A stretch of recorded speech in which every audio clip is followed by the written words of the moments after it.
It looks like I'm bobbing my head to some disco beats, but there are none. Yeah, so I realized that it's like the last day to do Side Park and Tim Tim, and may have potentially got distracted with that. Have to get those Hellfire fucking Hoglips. I can't believe it's a real name. But we are exiting Tim Tim now. It's time to stop playing Tim Tim. Tim Tim is a bad game. Everybody knows that. Everybody knows that, and I love playing it. The PvP is so good, but the game is so grindy. Disco Elysium. Let's load it up. And just for fun, let's spawn a star. Early stars for early people.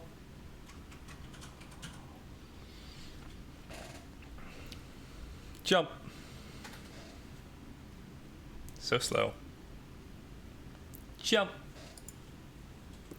I'm gonna try not to just like cheese the stars from now on. I feel like it's a skill-based game, and my ability to like fuck with people is probably not healthy. Ah, yes. Continue. Short on money, equip a plastic bag, collect bottles, and sell them at fruit. Which would to 3 T's. I wonder why the jump takes so long. Good question. If I jump, it happens pretty quick. So I think it's lag based.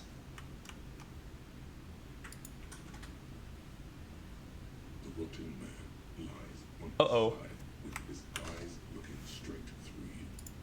The belt is still around his neck. His body is supine and open to intrusion by autopsy. The lieutenant adjusts his glasses and takes a deep breath. Nobody got it.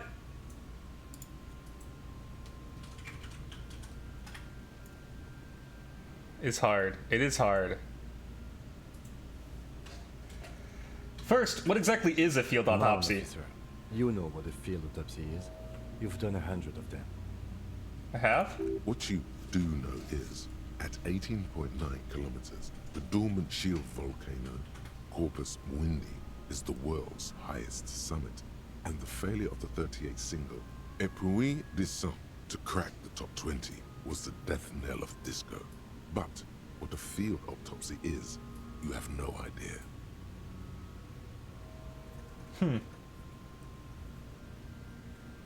Why don't you know? What use are you? You must have me confused with the Coppepedia. Who's the Coppepedia? I think I need to talk to him. You, sir, you are the Coppepedia. Actually, it appears I have forgotten what a field autopsy is. Fine. It's a 3-part form to be filled out on the scene by the detectives responsible. One takes notes, the other dictates. The goal is to establish cause of death. Do we need a scalpel? A scalpel is not always required. I hope this is one of those cases. Latex gloves are, however. Clap your gloved hands. Let's get in there. There truly is a time for everything, even for yellow gardening gloves. However, they are lacking hygienically. I suggest you get in there in limited capacity.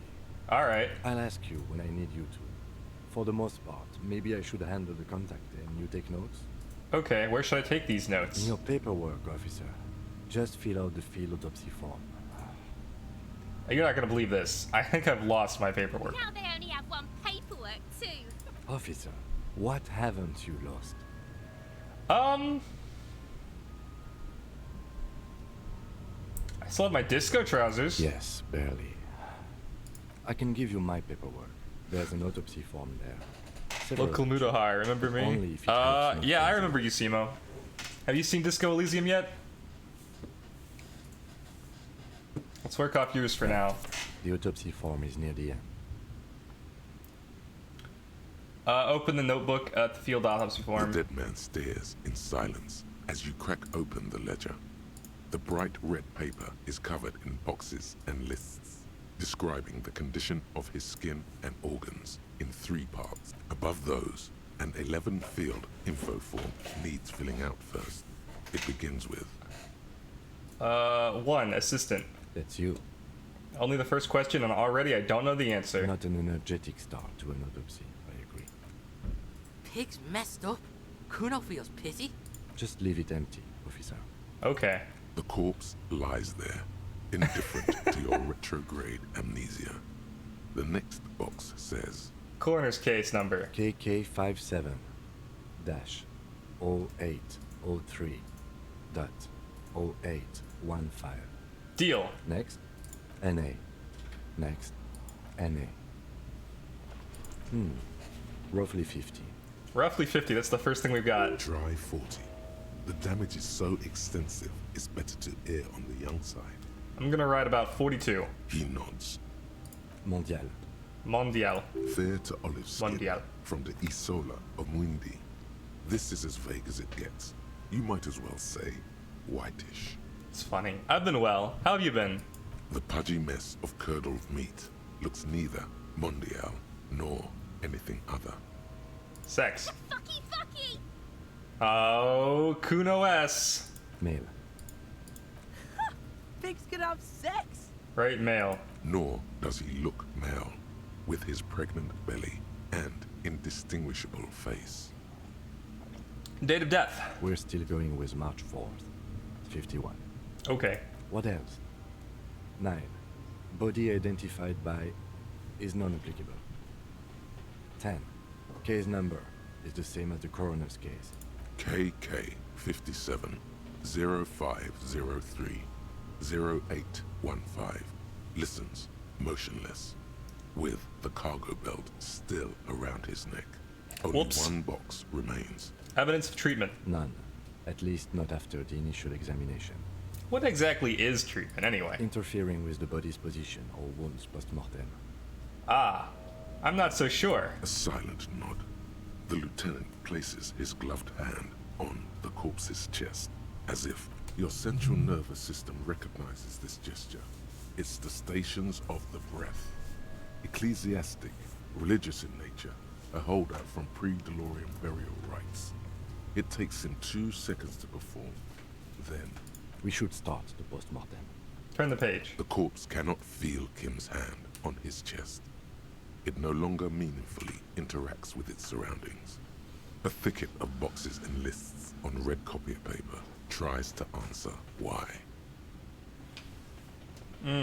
Take a peek at Kim's notes. You find a moment as the lieutenant inspects the dead man's fingernails. Just a few glances. The pages are filled with a bulky freehand that's nearly illegible. Damn. Still, you can make out a case with a curious title. The Man with the Hole in His Head. Let's try to understand what he wrote. It's very hard to draw conclusions. All you can make out is that he is in a hurry to solve the case. The tempo of the handwriting says as much, and that there are a lot of notes in there. Most of them are made prior to arriving at the scene, in preparation. Neat.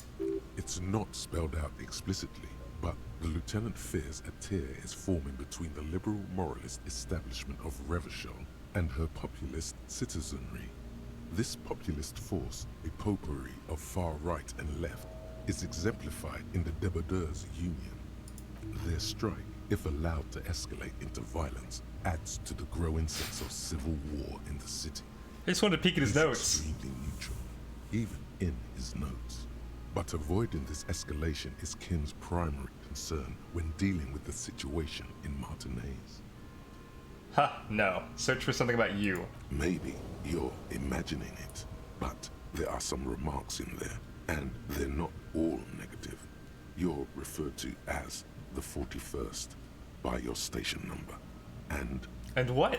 and the 41st comes off as a moderately competent detective. Oh, so here it is. What?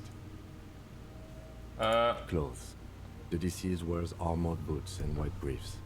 The make of the briefs is Babrodine, I think. okay. See? Babrodine, yes. Inexpensive. The disappointment is palpable. The red-haired thing was expecting something more lurid. The boots are ceramic, vitreous and alloy. They are fused to his skin from blood flowing downward post-mortem. Removal of the boots is left for processing. It would be clever of you to omit the boots altogether, sire. If you are to keep them for yourself, as you ought to, you have deserved them more than anyone else. Omit the boots. Tattoos. The upper torso is covered in a single, continuous tattoo, resembling a national pattern. It reaches from the right shoulder to the heart. The ink is blue and white. But we don't know what the pattern is. We don't know what it's of. The assistant has a color photograph of the markings, to be added to the case files as document A1. The photo is taken on the scene, using a Trigat Mini. The deceased has a belt for airlifting cargo around his neck, tied with a hangman's knot. Color, yellow. Length, 3 meters. There is a buckle on the other end. Well-nourished, athletically built, measuring 1.8 meters. Generally consistent with age 42. Preservation is good. Ambient temperature, below freezing. Deal. Body hair is light brown. Distribution is consistent with age. The deceased had male pattern baldness. Hair is Touch the combed corpse's back. hair before The moving on. hair under your latex fingers feels cold to touch. Wet. Write it down. Lividity is consistent with hanging. The head is congested. Contusions are present on the head, chest, and thighs. Fucking low velocity. You think Kuno doesn't know what you're talking about? Velocity was fucking max. Talking shit about Kuno's velocity. In addition, there are bite marks on the face, scalp, and chest, consistent with predation. Write down. I'm not gonna got aim you, for man. high velocity. I hate Kuno.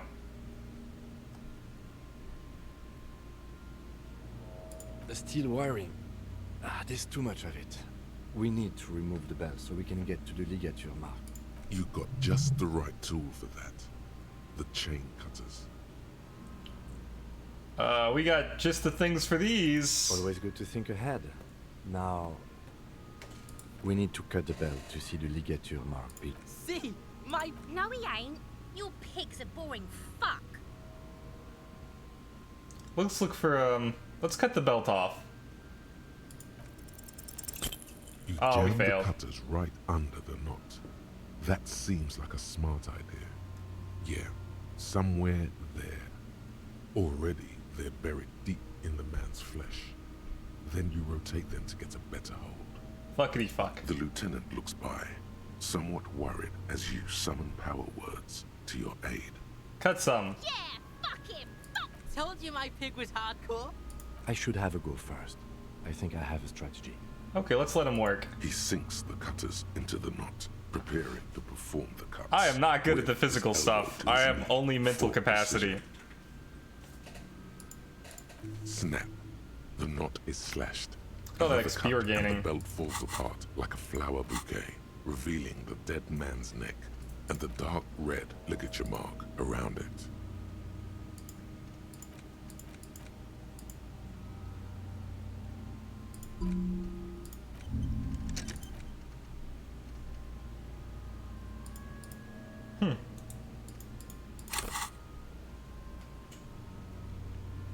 Here. The rope rises to a point, leaving a gap in the ligature mark. The suspension point is in the back of the neck, on the nape. Hemorrhaging is observed on the skin, above and below the ligature mark. The mark is well pronounced, consistent with a drop from 1 or 1.5 meters. Chest is intact, normal contour. Abdomen is protuberant, pelvis intact, genitalia. No, let's get up and see. I fucking knew it! Genitalia is male and unremarkable. No evidence of injury. Back is symmetrical and intact. Upper and lower extremities are intact, but asymmetrical. There are combat injuries on the right hand, thigh, and hip. Cheers.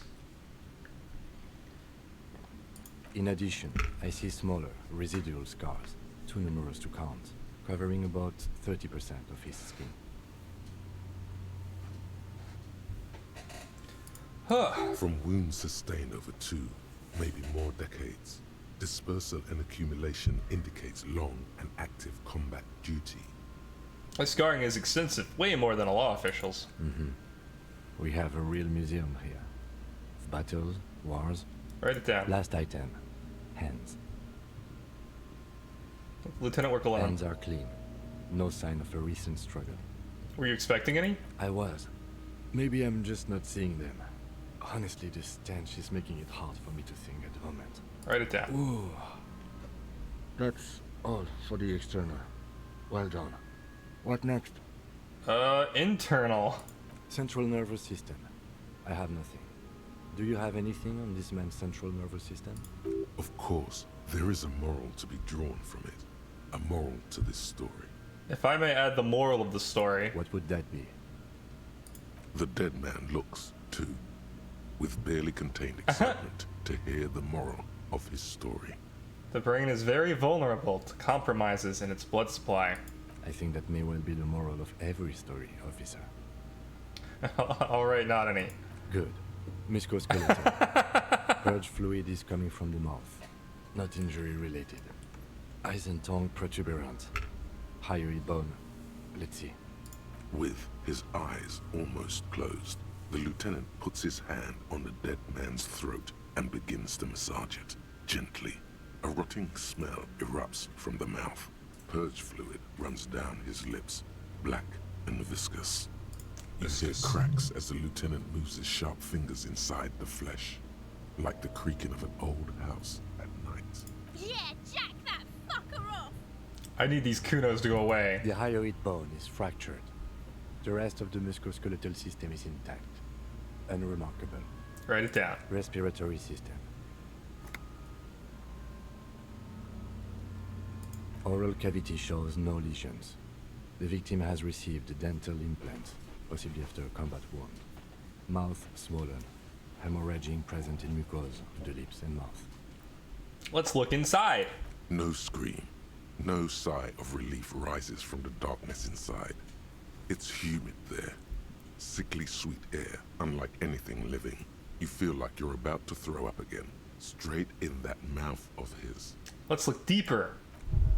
Oh no! I died! No!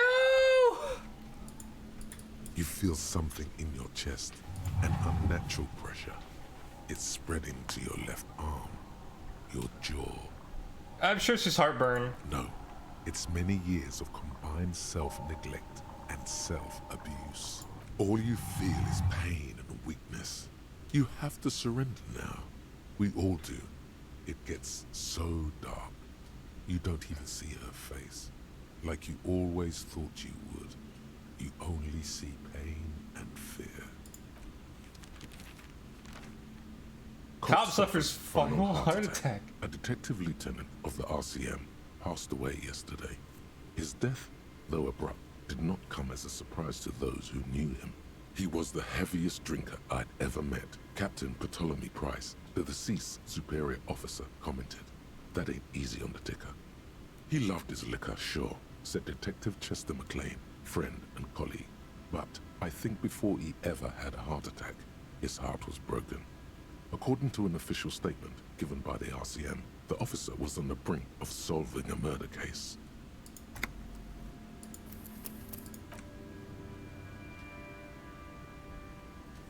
Let's not look deeper into the mouth.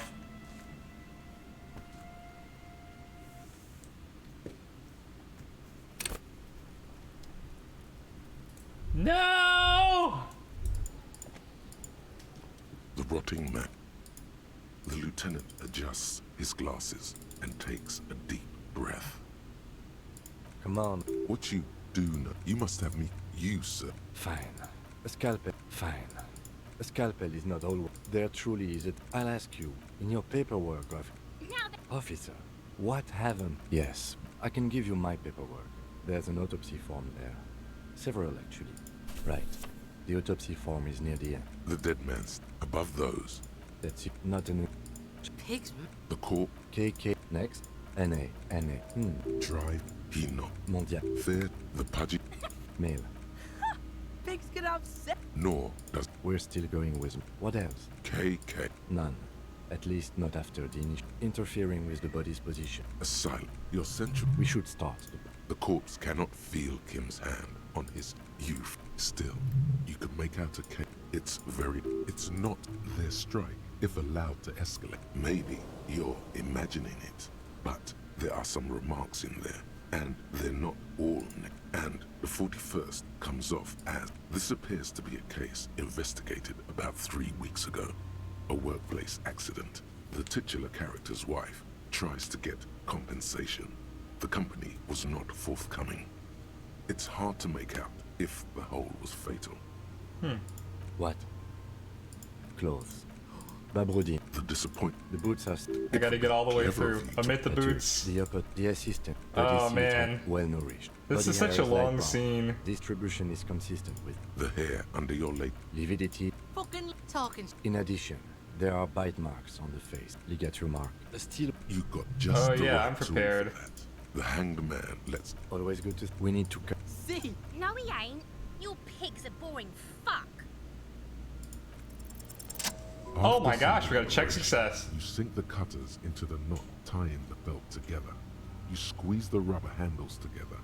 Sweat forming on your Maybe brow. Hypno's advice is valid again here. Try not to die. Sup, I'm walking and watching.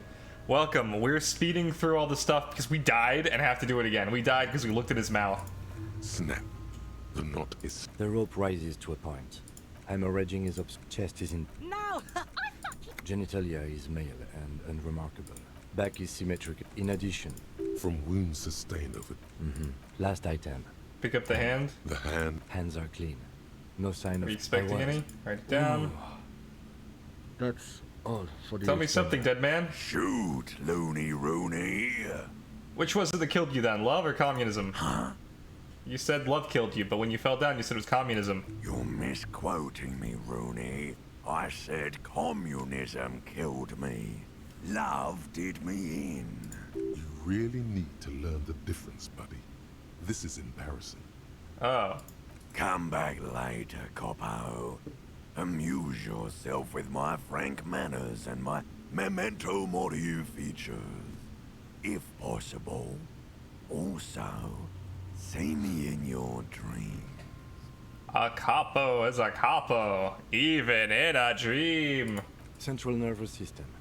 I have nothing. Do you have anything on this man's central nervous system? Of course, there is What would... the dead man I think that may... Good. with, you hear crack. Yeah, The hyoid respiratory oral cavity shows no... Let's not lesions. look in the dead victim man's mouth has anymore. Write it down. hepatobiliary. NA. Why? Don't we have anything? Are you a hepatobiliary expert? Hepato means liver, and biliary, the gallbladder and bile ducts. Am I an expert in those things? Nothing in your alcohol-soaked memory directs to having forensic expertise on either one. I don't think Neither so. am I. Oh, and that's it? That's it. Oh. Same for toxicology and serology. Both? Unless you have untapped reservoirs of knowledge there. Reservoirs? No, but do they take obscure trivia and odd tidbits? Now that I have. The completionist in me wonders if there's something we could still do. Like a toxicology screening. At this stage, I doubt processing will find anything, even if he was brimming with cocaine. But still, you should add a request. Write in A and add toxicology requested. Cardiovascular. The body exhibits lividity in the lower extremities, feet, hands, and neck. Visually consistent with the hanging. Gastrointestinal. This will do. Digested semi-solid food in stomach. Voila. Ah, write it down. Omit the voila. Keep the voila. What's next on the list? Description of injuries. Let's see. We have bite marks, marks? contusions on the head and chest, and a ligature mark encircling the neck. Ligature. You'll need 3 fields. Leave a 4th one too. What's the 4th one for? Be thorough if you want maximum results. What's the 4th injury field for? Nothing. Just in case. Bite marks? Head, chest, and scalp bite mark injuries. Predation by birds has caused damage to the body. Odontologist does not need to be consulted. Okay. And your opinion, officer? Beneath the description, there are 2 boxes waiting to be ticked. A, opinion, fatal injury. B, non-fatal post-mortem. Shit. Head, chest, and scalp bite marks injuries. Predation by birds. Not fatal post-mortem. Agreed. Next injury? Contusions. So, the I'm a scalp good cop. bleeds from a post-mortem head injury. a stone. The injury does not have the rim of an early inflammatory response. The perpetrator on the scene has confessed to causing it post-mortem. At maximum velocity, fucko! Has confessed to causing it at maximum velocity. Coagulated blood sticks to his scalp and chest, where the countless stones have hit the dead man. Beneath, the description of injury. 2 boxes. Non-fatal, post-mortem. Right. Next, Ligature marks. a dark red abraded ligature mark encircling the neck, with a gap on the nape measuring, let's say, 7 centimeters.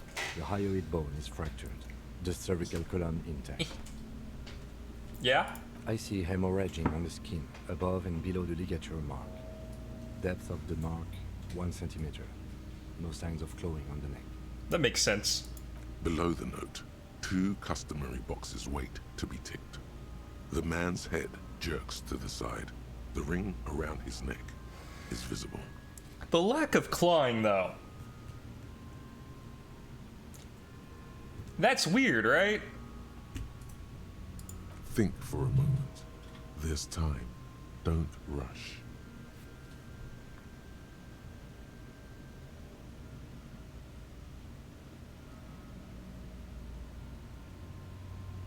He was unconscious when hung, no fight. Oh, okay. Then this would be the fatal injury. That's it. We have established cause of death. It's not much, and it leaves much to be questioned. But it's a start. That's right, that's right. Boots carried the body. Good call. Let's wrap this up. I pronounce this field autopsy over. How did it go? Well, we established probable cause of death. Some would say that's the goal of an autopsy. Nice, we're great.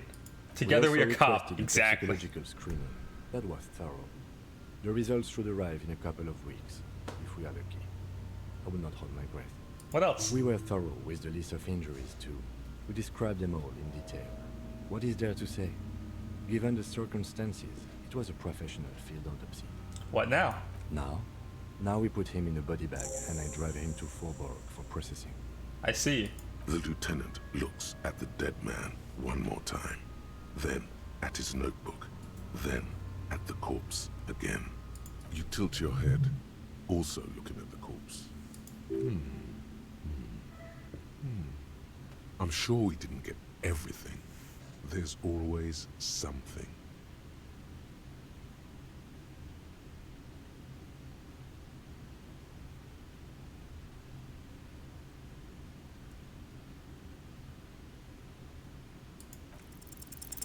You run your hands over the victim's cold body, his limbs, his torso with its swollen organs.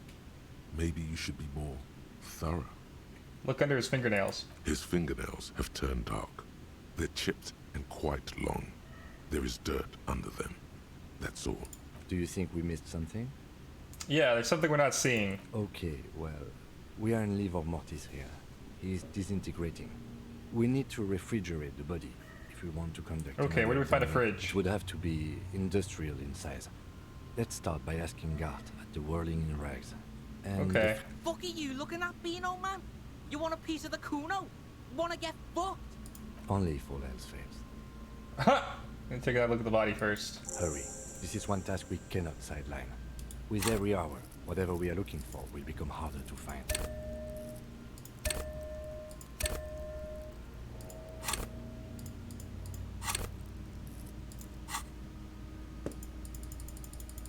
Oh.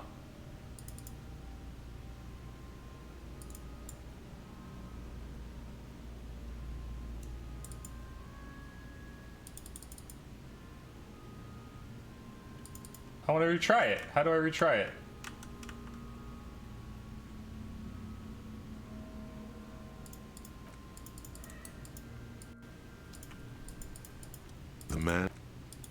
The lieutenant adjusts his glasses and takes You really ought to wait until the cadaver The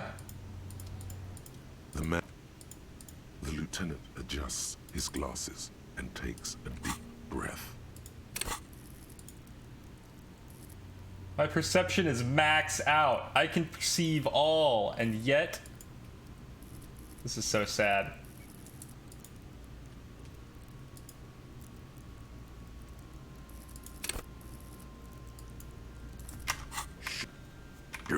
right, Looney Rooney. Come back. If you think so, officer, I need a little help for carrying him to the... There go. Oh well. It's too late to take him into processing today. I'll take him first thing tomorrow.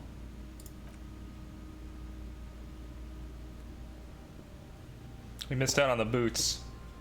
That's okay. We didn't need the boots. We didn't even really want the boots, honestly. I don't know why. We didn't want the boots. We didn't want the sandwich. We just, like, grabbed things because we're, like, fucking dumb. I don't know how else to explain it.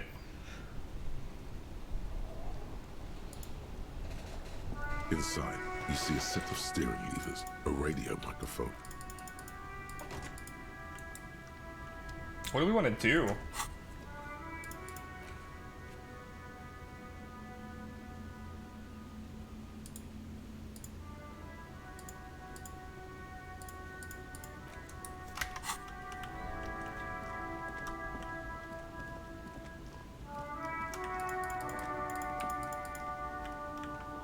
I have no money.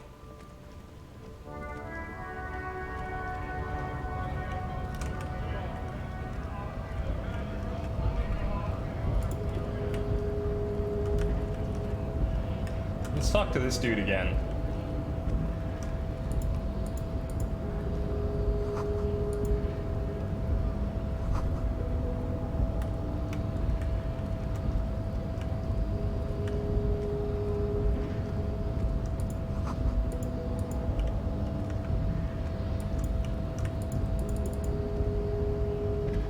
Last we saw, your race was being superseded by the Seminese.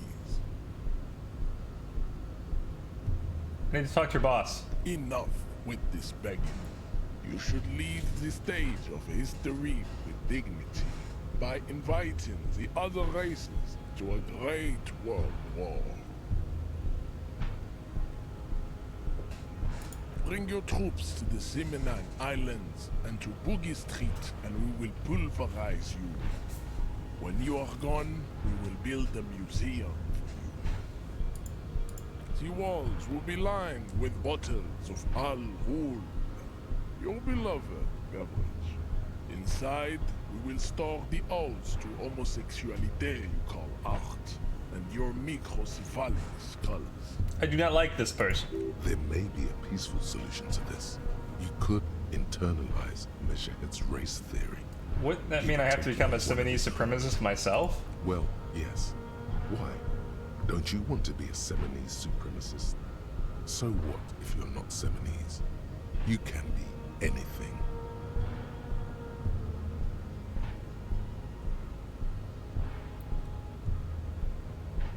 Knock him out low. Isn't Everard the union boss white? Don't be vulgar. White or not has got little to do with this. The race enigma runs much deeper than that.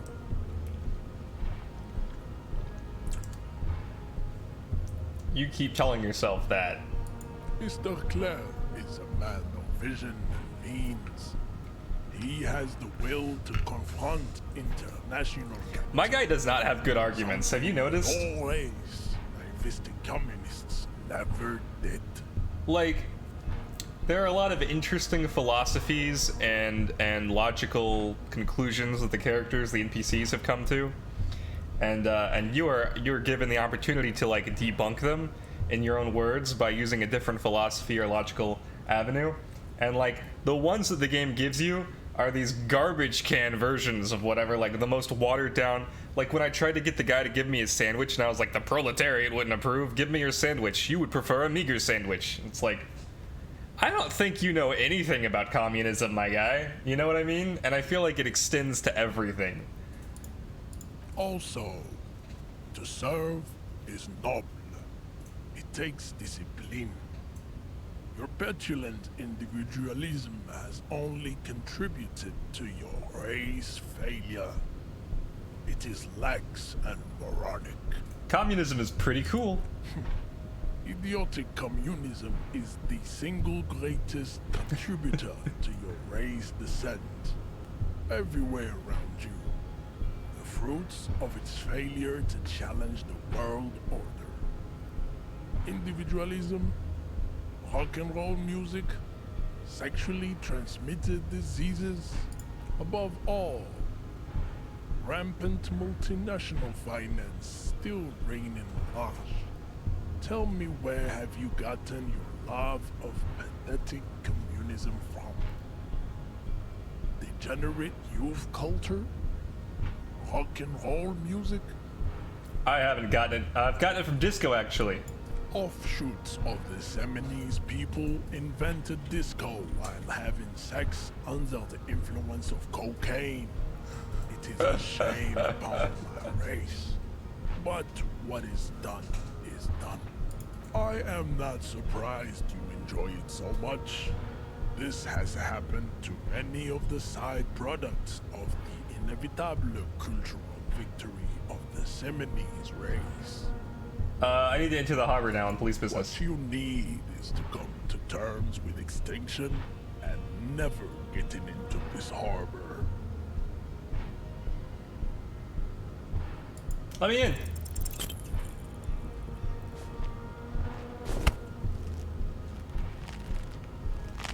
Ow. How did this happen? Your little fist is in his giant hand, and he's squeezing it. It hurts. You must be out of your mind, degenerate drunk. Say it. I am a degenerate alcoholic. The crackle of bones. Inside, you can hear it. I'm a cop. Damaged health. Ah! I don't know why I thought that would work.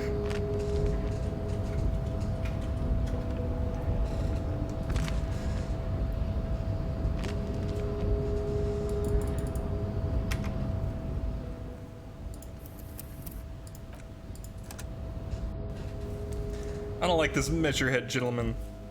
Not a fan. He's as bad as the racist lorry driver. I think it's interesting that they both think they're the supreme race, and they're of different races. And they're like in proximity, but they don't interact.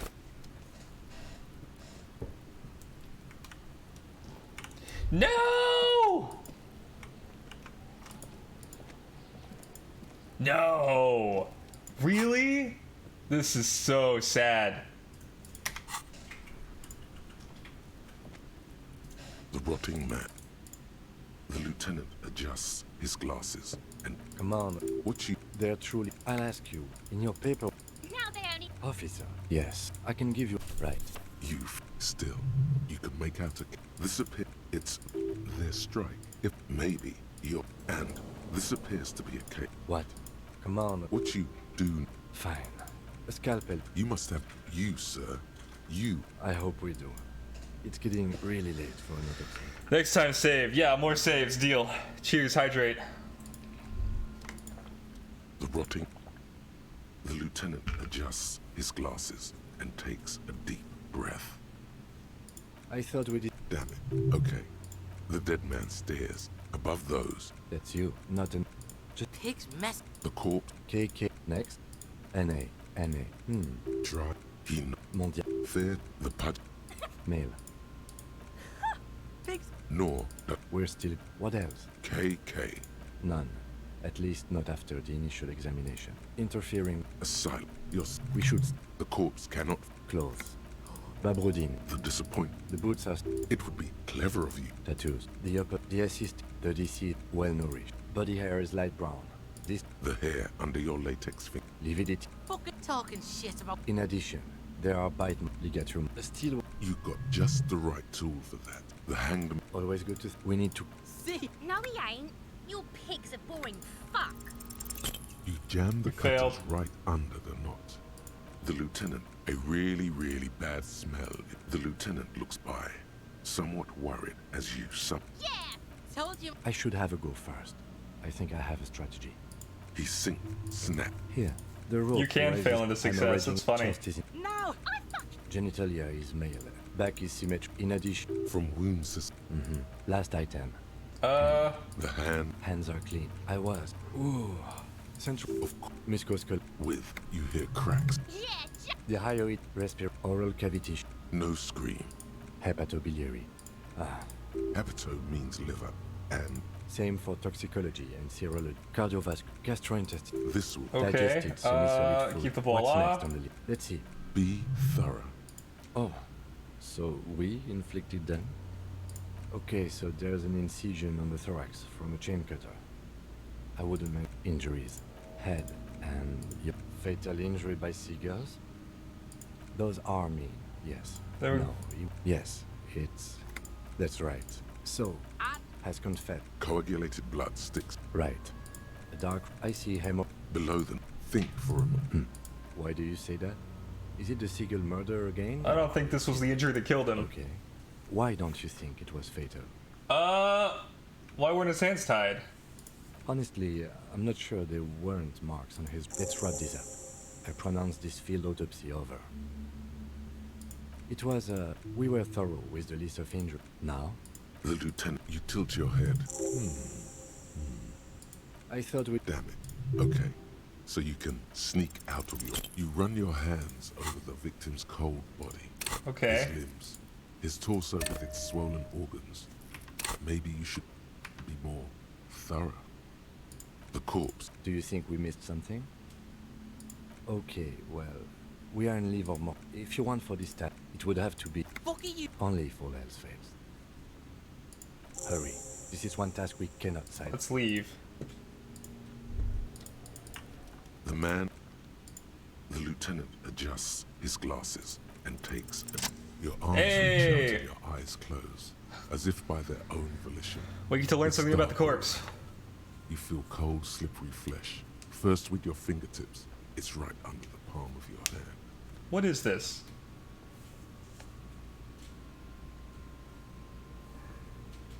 His face, his cheeks, his nose, his fat, swollen lips. Like a rubber spider, your gloved hand crawls on his features. Everything is silent, all around. Crawl up his nostrils. They are swollen shut. You need Put your to fingers in his breathe. nose. Only the little one fits. The flesh changes shape as you bore in, Why are we doing this? searching for something in the cartilage. The fuck is he doing? The thing you're looking for, it's not there. Crawl out, spider.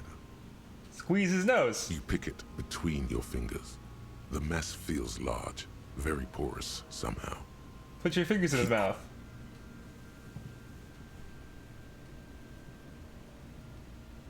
The oral cavity is cold and moist. A ball-like tongue attaches itself to the base of the mouth, lolling around like a scallop. Play with it. This feels right. The tongue moves freely in the cavity. The mucus of the mouth is slippery, fragile, even through the latex. From the soft meat, teeth are budding. Hard pearls of bone in the gums and in the back of the mouth. Can you feel it? You're so close. Rip his jaws open now. Look in. Look. A vision of black and dark red death, pried open by your hands and studded with teeth. Looks like he's laughing. Death fumes rising gonna from learn? his throat. And there, in the back of his mouth, above the bell of the uvula, right in the soft palate, you see a hole, barely visible to the human eye. It is swollen shut, almost vanished. Did we No learn larger something? than 0.4 centimeters in radius, the edges appear darker. An abrasion collar. This is what we're after. Say abrasion collar. Say fuck yeah. Kuno nods, too. He takes a step closer. A black trickle of liquid runs into his throat from the wound. Put your finger in. Your index fits right in there. A tight We're tunnel really of fucking with flesh this dude's corpse. Oh my god. tissue damage. Wide enough for 2 fingers. As you push both in, you reach through his mouth, right into his brainstem. The fuck is happening? I don't know, Kuno S. Ah, shit, see? Brainstem? Yes, that's what this part is called. The basal ganglia feels clumpy. What entered here has torn apart his reptilian complex. This man will never sleep again. Never wake. Duh. Your yellow fingers slide into the remains of the limbic system. There is no resistance. It's gelatinous. The slug-like structures are damaged too. The tearing extends deep into both hemispheres. This is what he used to regulate his emotions with.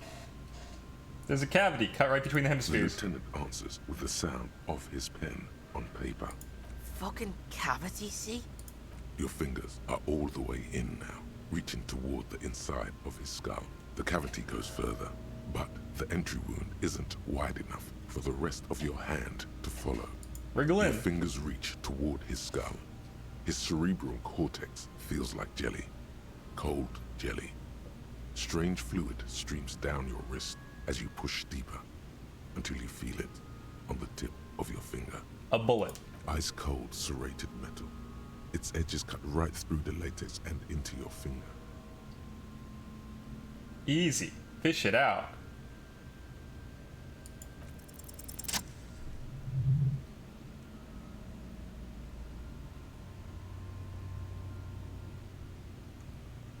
You pick the object between your index and middle finger.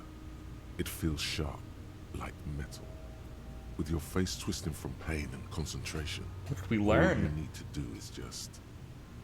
I got it. My pig's fucking got it. What? What is it? The inside of the head feels cold and smooth, like a glove. Sweat dripping down your brow. Careful not to lose the prize between your fingers. With a plop, your hand emerges from the mouth. The garden glove is covered in blood right up to the wrist. Between your fingers, a small flower. A blossom made of lead. Fucking beautiful! A bullet. All right, we did it. We found out. He was shot. He The wasn't bullet unconscious. falls in the bag. So this was made to leaving look like a smattering hanging. of blood on the plastic. He raises the bag under his eyes and says, A non-caliber. Rifle. Some kind of brittle alloy. Fractured on impact. Keep it, Lieutenant, as a gift. No, you deserve it. We can log it later. Looks like we need to add one more item to your injury list. Injury number 4. Oval entry wound with an abrasion collar. Soft palate, back of mouth. High velocity. Temporary cavity in brain tissue. Small exit wound on the occiput. How does that sound? About right. Opinion, fatal injury. Goddamn right. And one last thing. We can now fill in injury number 3. Ligament mark. Opinion, non-fatal. Post-mortem. Treatment. he's proposing the bullet was the real cause of death, and the hanging an attempt to conceal this fact. It was all treatment. Yes, and the belt around his neck. The hanging. Even dragging him to the yard. All of it was done after this man was already dead. Dead dabba doop doop. You think so? Agreed. I have had my doubts for a while now, since I saw there were no signs of struggle on his hands, and no claw marks on his neck. There have been other signs too, small thing. We were right not to assign hanging as cause of death, as the perpetrators expected we would. No such luck for them. There is, of course, the very real possibility he was both shot and hanged. Who would do this? That's for us to find out. But this, it will make finding them just a little easier. I think I need to wash myself. Oh, you really, really do. I am glad to hear you say that. Your room in the Whirling and Rise should come with a bathroom. Be sure to make use of it in the evening. Maybe the bullet holds more answers. Yes, we should take a closer look at it. I am certain it has more to tell us. This little thing could reveal much about the weapon that shot it. What happens next? We put him in a bag and carry him to the holding pen of my kinema. The body bag should contain the odor for the duration of the transport. I would drive him to processing, but it's too late to do that today. I'll do it first thing tomorrow. No problem. One more thing. This was really good work, detective. Thanks. Let's. Nice. What good detective work we did. This trash container is locked. The sliding lid has a padlock that says, "Whirling in Rags." Why am I looking at your trash container? You're just a trash container. Maybe you're prioritizing it. How do we get the lock open? We could try using a pry bar, the one you took from my motor carriage, or... Or? Or we could ask for a key from the manager of the Whirling in Rags. He probably has one. He might also have information. This is better than the pry bar idea. Oh. I see.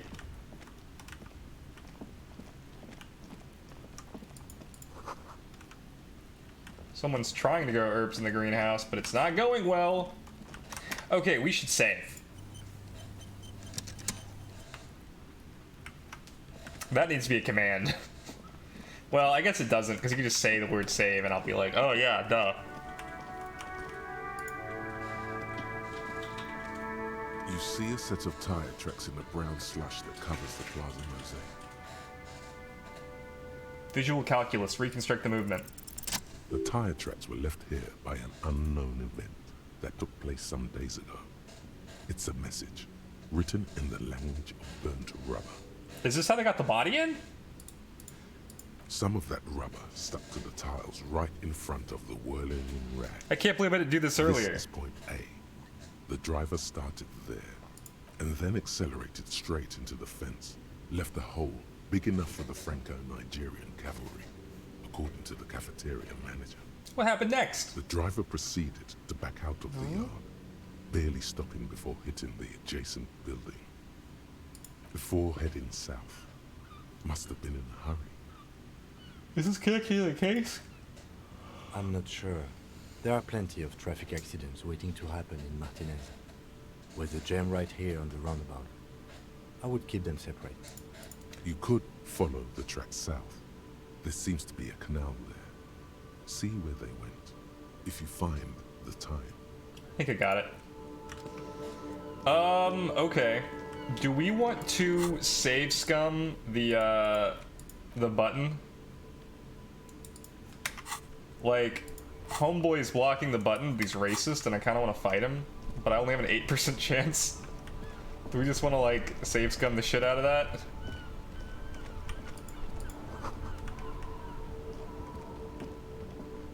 This looks like where it went. I don't know, maybe not.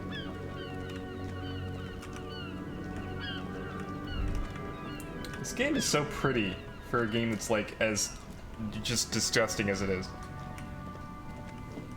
What is this? Oh yeah, this is Bad Cops. Find the bag. Okay, you said it was exit the hotel, walk past the bookstore. This is the bookstore.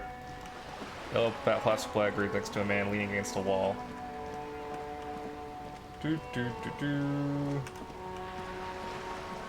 There's so much more game that I just like haven't even looked at. That's funny.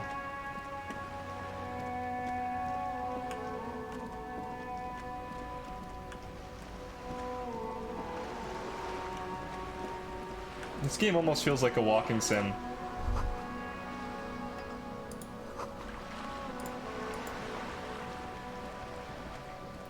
Same screen as the bookstore. I got you. Well, we'll observe some shit first. Oh, look at that. We got magnesium. Recently painted. Looks like there was more construction here once decades ago. I like the graffiti. Capeside Apartments. Rue de Saint-Ghislain. Ghislain? I don't know. I can't speak French. I talked to somebody earlier today. They were playing Tim Tim. And they're in my club and they were speaking a little bit of French because they said their English wasn't very good, but their English was incredible. But it was interesting to hear the Tim Tim with like an English-French accent, like Mouflank. He pronounced it Mouflank, and I love that.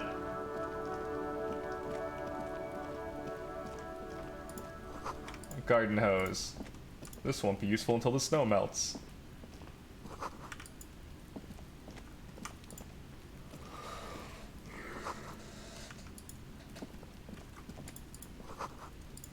I told him the only French that I was confident speaking was, Je suis ne parle français.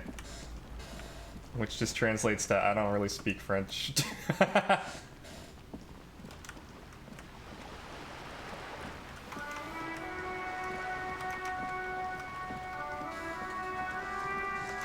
All right, bookstore, bookstore.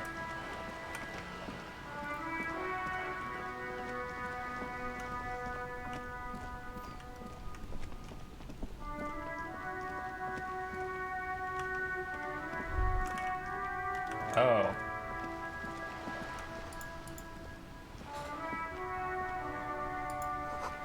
There's something down there.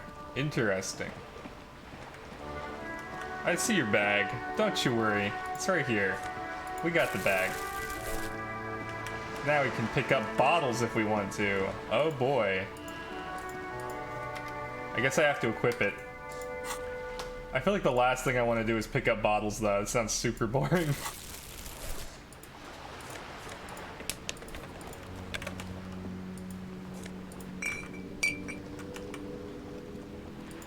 I'm saving the planet.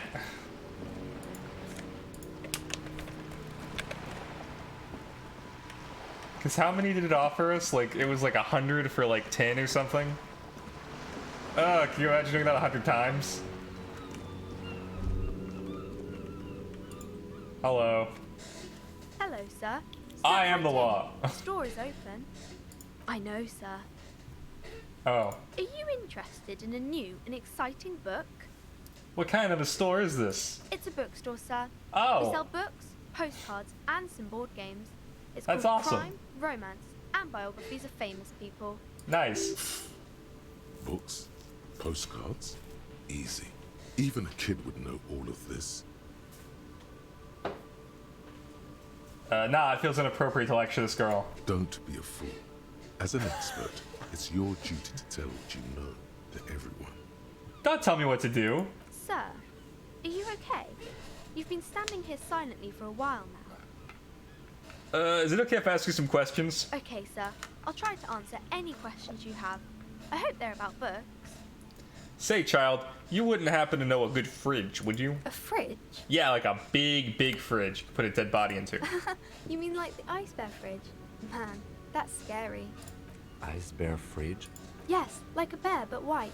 There's a fridge below the building in the basement, with red glowing eyes. I went back there once, behind the bookstore. Mum doesn't want me to go there anymore. Not that I want to. It was pretty scary.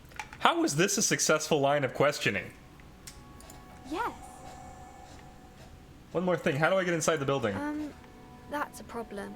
The only way in is through the bookstore, but my mum is pretty strict about not letting anyone in. But I don't know, you're a policeman. Maybe you can convince her somehow. Anyway.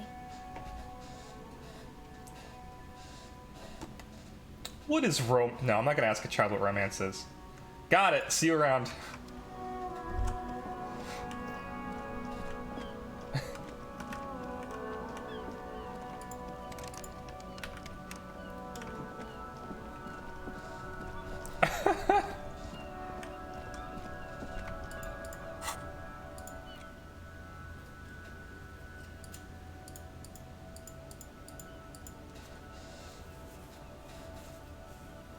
Okay.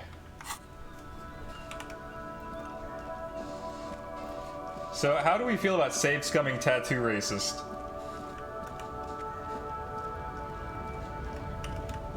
On the one hand, I kind of want to like find a logical workaround, but on the other, I don't like him. Right to work! Right to work! I need to speak with the union boss. Have fun. Union shits are on full strike. Don't think they're going to let you through the gates. Why you want to meet that fat asshole? There's a murder. I know nothing about a murder. Absolutely nothing? Wouldn't put it past these harbor bugs. They'd do anything to stay alive. Right to work! It's shameful. Cops doing nothing. We should bring backup, open up the gates for us. Blockading gainful employment for workers is a crime. I don't know. We are not picking a side in this just yet, sir. Pity. Let us work! I'm just gonna leave, I guess. I need to get this guy to go home. This guy's clearly been hired.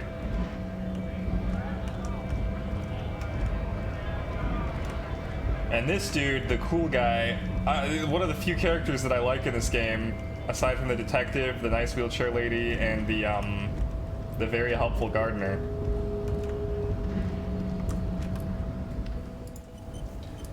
Let's give it a let's just try. Let's just like take him out.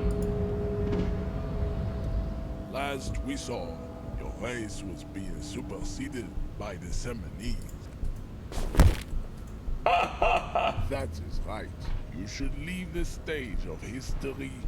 Bring your troops. The walls will be lined. There may be a peaceful solution to this. You could, yes. Why? Don't you want to be a Seminese supremacist? Knock him out! So what if you're not Seminese? You can be anything. No. How did this happen? You...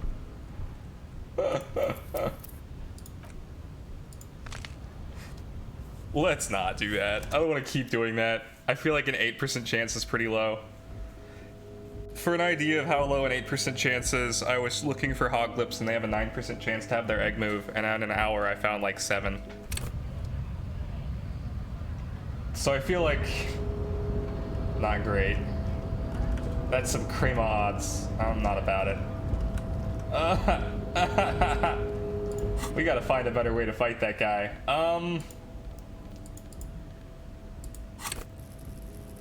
I could level something up. I suppose my physique could use some leveling, huh?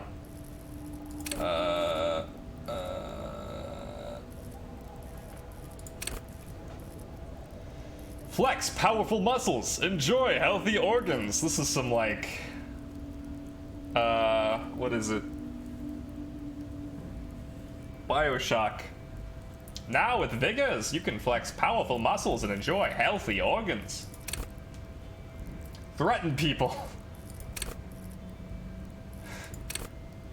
Go to the party planet. Love and be loved by drugs. Oh my god. Shrug off the pain. They'll have to hurt you more. Take the blows. Don't let the world kill you. Some of these sound like the same thing. Have you guys noticed that? Like, keep your morale up. So these directly attribute to your psyche and physique, right? Wield raw intellectual power. Deduce the world. Call upon your knowledge. Produce fascinating trivia. This is worthless, but I love it. Practice the art of persuasion. Enjoy rigorous intellectual discourse. Wield the sword of facts and the shield of logic. Play the actor. Lie and detect lies. See art in the world. Reconstruct crime scenes. Some of these are more useful than others, you know? Like, it's very clear that, like, reaction speed, visual calculus, logic, and... I don't know. Some other one. Like, these are not equal. I love it, but, you know. It sounds slicer-like yee. Yee. Oh my god, please. Let me down, let me down, let me down. I found a group that plays Final Fantasy XIV on the Exodus server, and I'm thinking about, like... I've actually already moved my character over, so I'm thinking I might, like, play Final Fantasy XIV more. Just until Endwalker comes out, and then play Endwalker. But I don't think I'm gonna share the story on here, because, oh my god, it's so long. It's garbage. I feel like I should just summarize the story. Like in a YouTube video. That almost sounds better.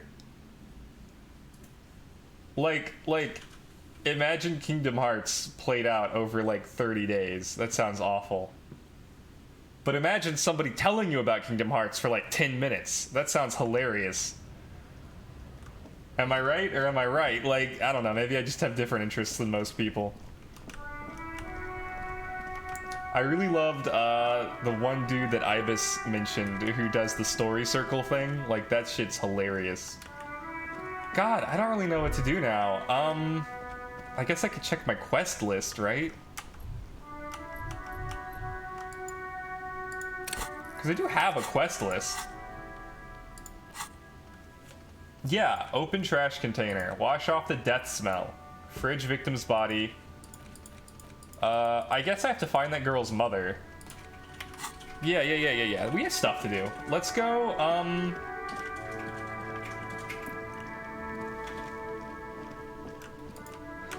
I keep forgetting that this isn't a door. We have to use the other door. I thought you wouldn't have. You would have had that one. Oh, the jump. Here, have another. Boop.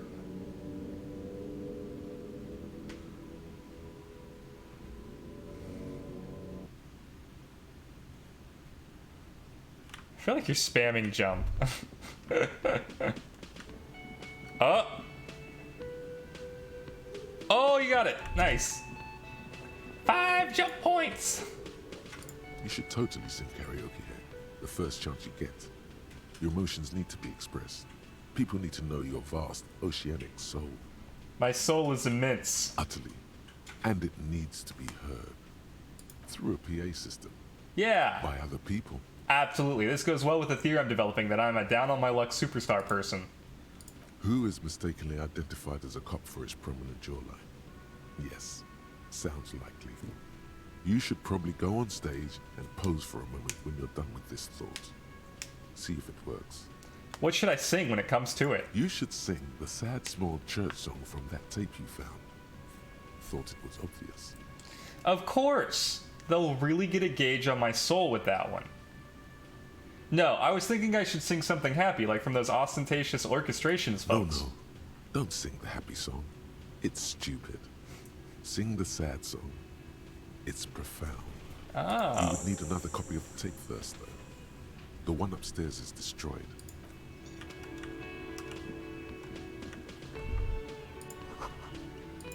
This feels right. You belong here.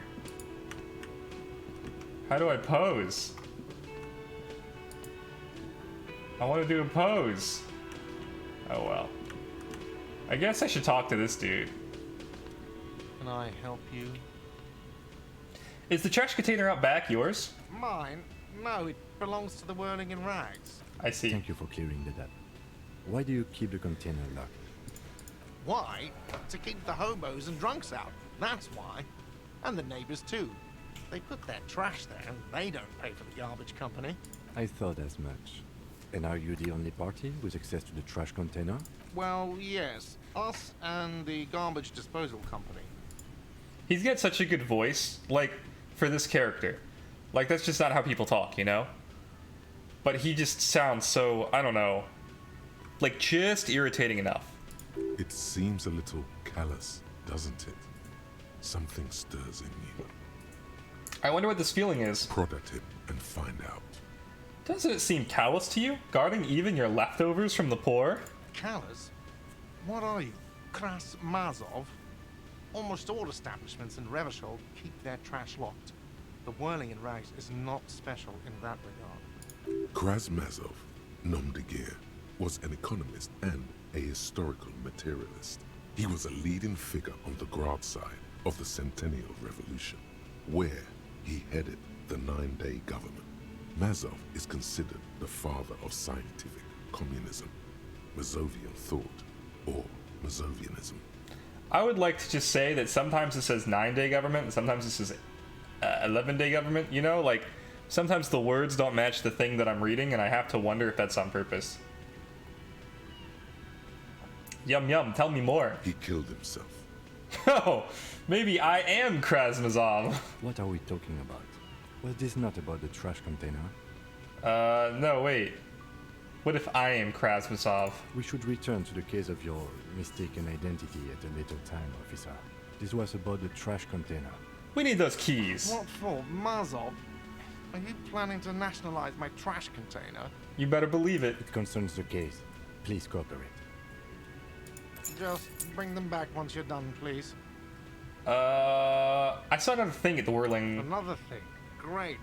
I love... Yes, not... They come... We should find out who this Lord faction is. Occupy. We don't. We've already read this. Glance at the clock on the wall behind the manager. Huh. It's after 1600.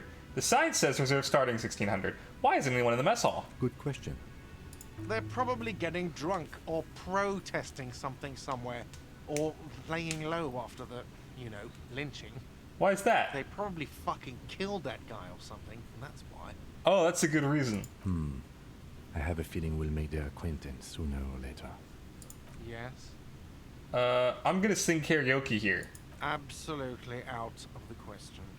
Absolutely in the question. I'm gonna sing karaoke First we here. find a sad banger. Then we sing this place to shit. Your body is ready, sire. I love how dramatic we are about how we're gonna fucking sing karaoke so hard. This dude's in the mess hall. He wasn't there before. Let's talk to him. What was that?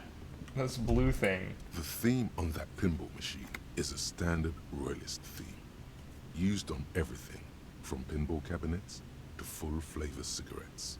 What are its hallmarks? Clinging to a picture book version of the past century, waiting for the king to come back and cast out all the profiteers and homosexuals. Basically, imagine a yellow plastic crown with a liquor brand emblazoned on it. Wait, the idea of a king in a century gone is pretty fascinating. I'd rather know more about the world of today. The contemporary period stands still.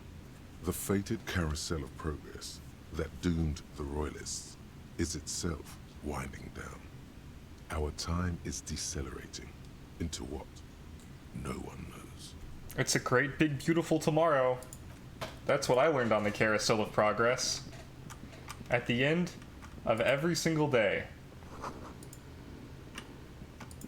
This person looks very drunk.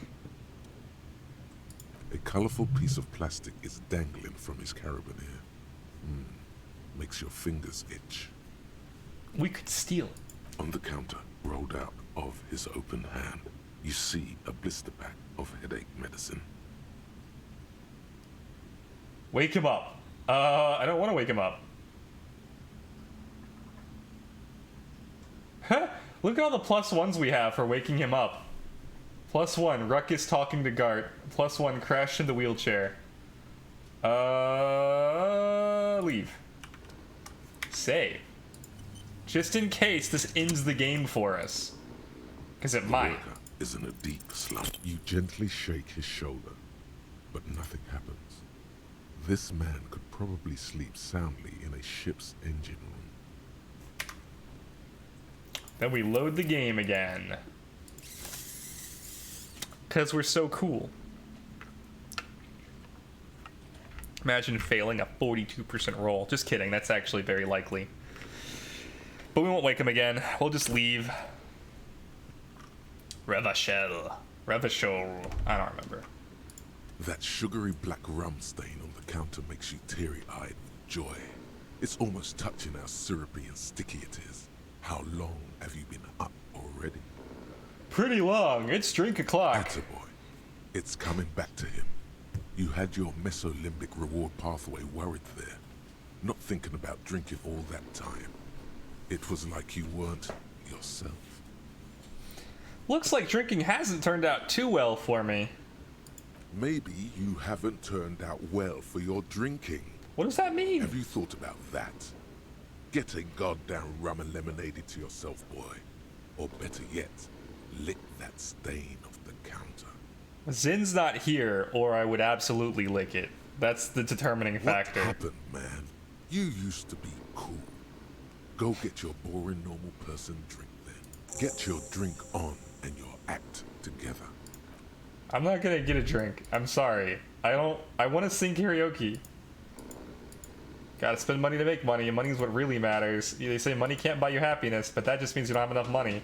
You have to invest your money wisely. You can buy stocks with money, and then use those stocks to make even more money. That way you'll have enough when you grow too old to make too money. Real estate is the graveyard where tired, old money goes to rest. Money is what literally makes the world turn. The laws of money are just like the laws of nature. Unpaid labor doesn't net you any money. There is no such thing as free money. Money is all about numbers. Money is actually all about trust. It's all about money. He's got a lot of dialogue about money. He doesn't want you to not know about money. If there's a second that you're talking to him and he's not talking about money, he's failed.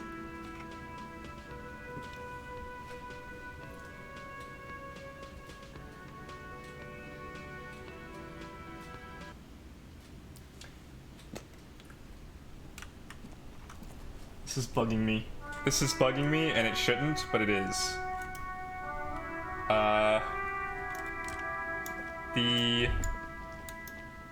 thing that is bugging me is that the PC is rainbow colored and I want it to be blue. That's real. Okay. I have the button to change the color on this mouse.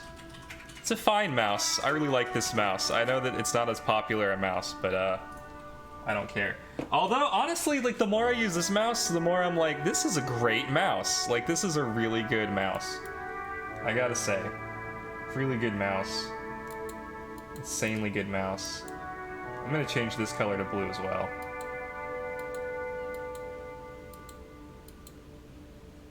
So much fun to press the button that changes the color of the thing. Rainbow. Do blue now. That's yellow.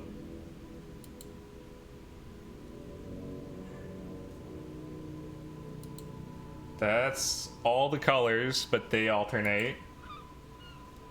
Well, that's just yellow again.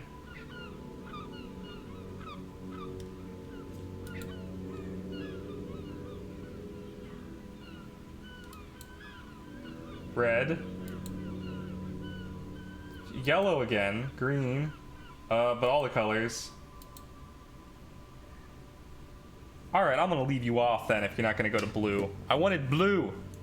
Because I'm doing intelligent stuff on the game. Okay, to find out who booked the union thing and didn't go. Oh, we can get into the garbage now. That's what we wanted. For some reason. Come on, Lieutenant. We're gonna root through some trash. I got my gloves and my bag. This trash container is locked. Open it with a sliding key. lid has a padlock with a well-oiled crack. The lock pops open. It should now be possible to simply raise the lid. Don't. Maybe you shouldn't. Open the lid! The smell of rotten food rises to greet you. You see soggy cartons, dirty rags, and organic waste. Such is life. We're just in time. This hasn't been emptied for over a week. Search.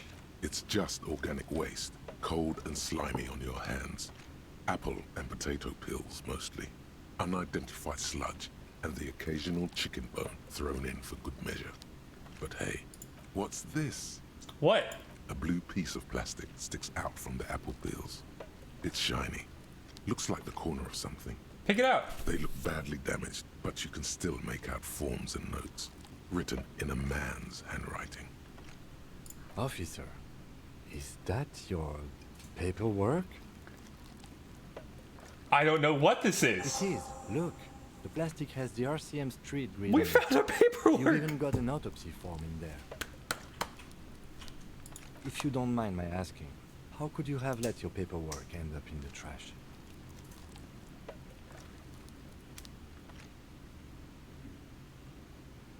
Oh man, all of these answers are good. Cramping my style has a foreboding quality to it, or I don't want to be a cop anymore. That's why I tried to flush my cop life down the toilet. Oop. We're linking to ourselves now. Oh hey, Alt 2221, how's it going?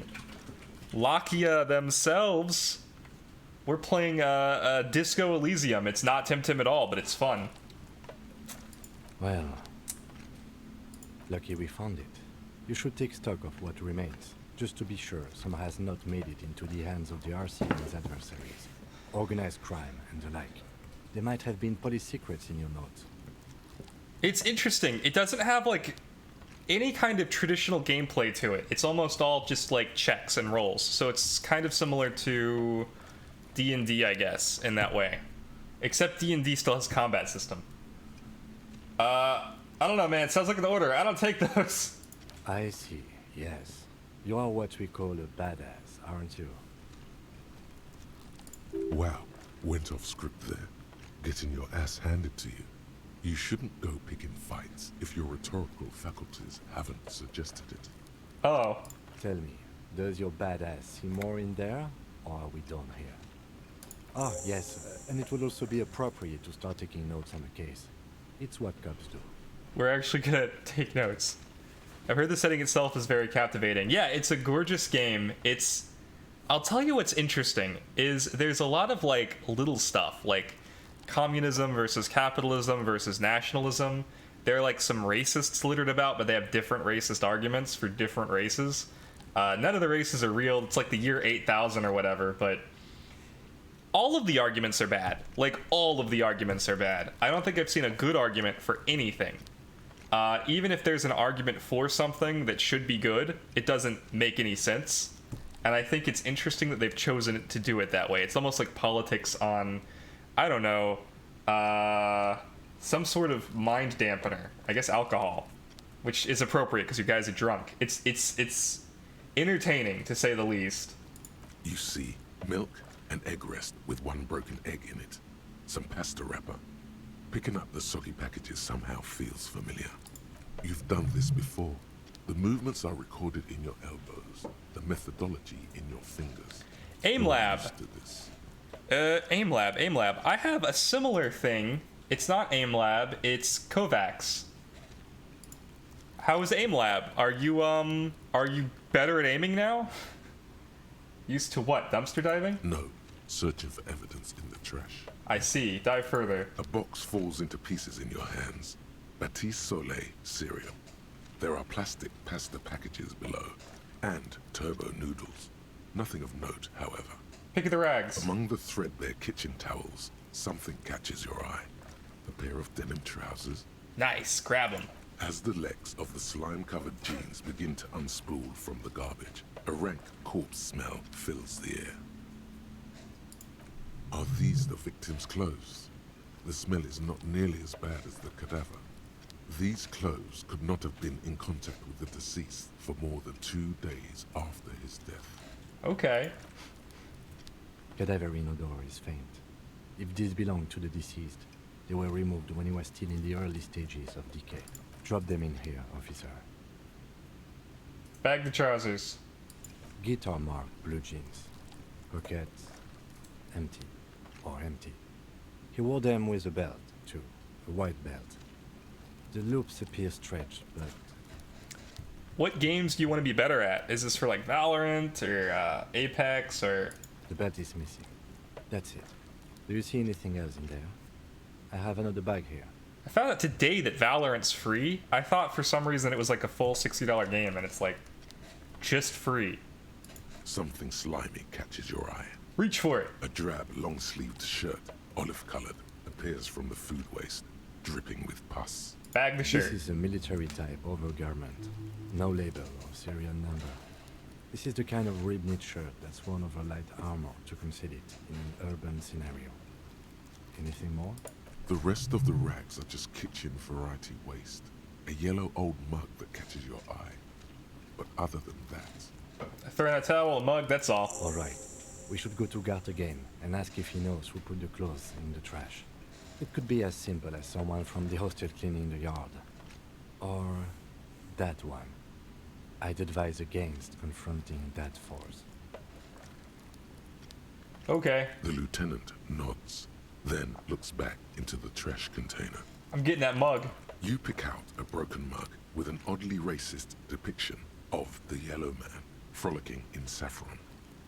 An antique? Only in its social sensibility. I guess I have the mug now. The container sounds a muffled I don't know if I want the boom. mug anymore.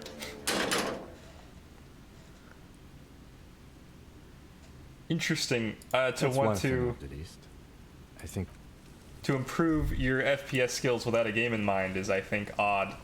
They say that the best way to improve in FPS is to play it with the assistance of the aim trainers, but obviously, like, nobody's put science into it. So why you take racist mug? I didn't know it was racist at the time. I saw a yellow mug and I thought, I can put coffee in this. And then it turned out to be racist. Is Kovacs on Steam? It is. It's actually spelled Kovvaks, I think.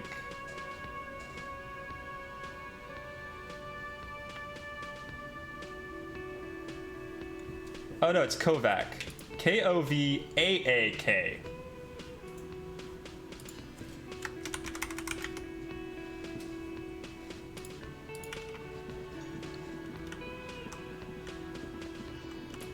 I think I'm supposed to shower? I don't know if I can shower with the lieutenant following me, though.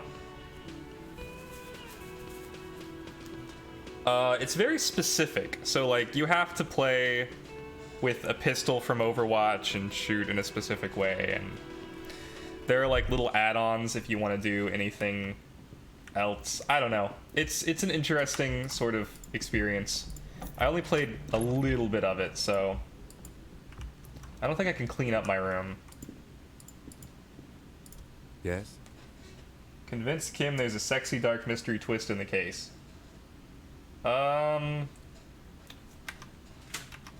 Sure. Only banal things strike you. At the core, you're a very banal person with a very small soul. No!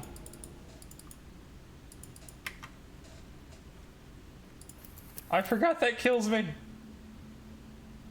Oh, no. Oh, I didn't save. No. This is the only bad thing about this game, is you have no idea when you're gonna die from stupid bullshit.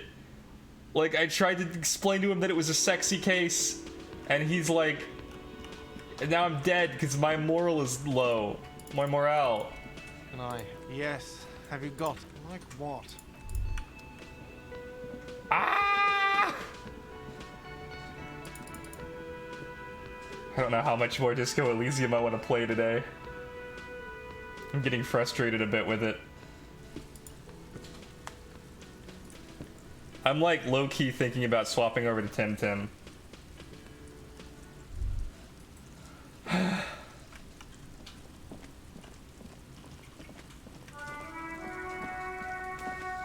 I found it. Wow, the format of the game is totally different than Aim Lab. Don't think, just do. Variety night. I guess so. Cause like, I have to click on this again. This trash container with a well, don't. The smell of rotten food rises to greet you. You see soggy cartons, dirty rags, and organic waste. Ah! Wait. What's this? A blue, they look badly. Officer. Yes, it is. If you don't mind my asking, what are you? I don't know either. It would also not hurt to start You've a box full among the, as the other. Drop them in here. Yes. Get on. The belt is Something a drab. This is a military. I'm not taking the racist All right. smug this time. We should go to guard again. The lieutenant. The container sounds a muffled gong. Okay, so I made a new team. I don't know how good it is.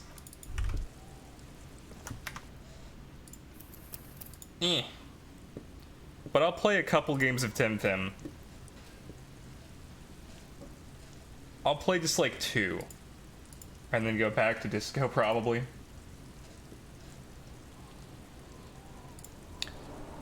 Aaron loves it when right in the middle of a video there's a break for Tim. Sad ghost noises. Aww. I mean, we'll go back to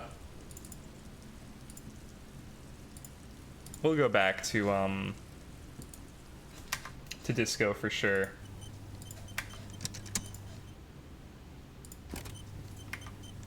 Because I do really want to play Disco. I'm just like frustrated that it keeps killing me. I'm not used to having to save that often.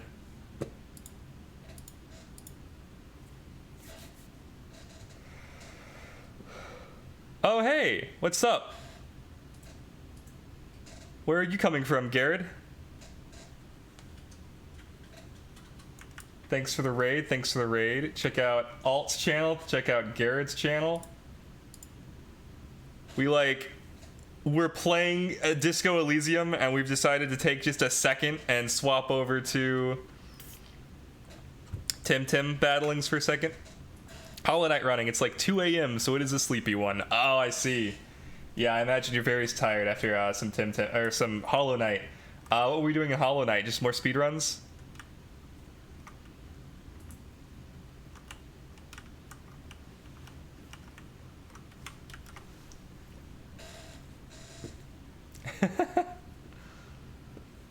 Just going for 100% completion as quick as possible.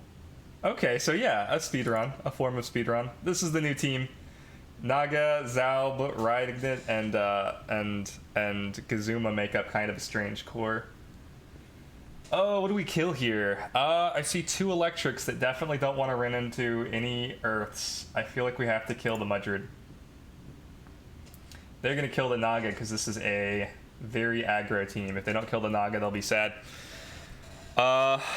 Finished at 96%. Died in the last Coliseum. Oof.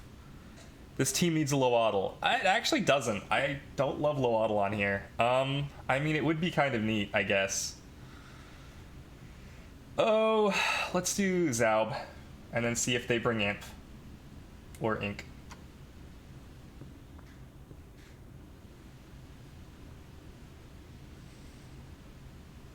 Electric burns at least 4 of their Tims, I think. Maybe just 3.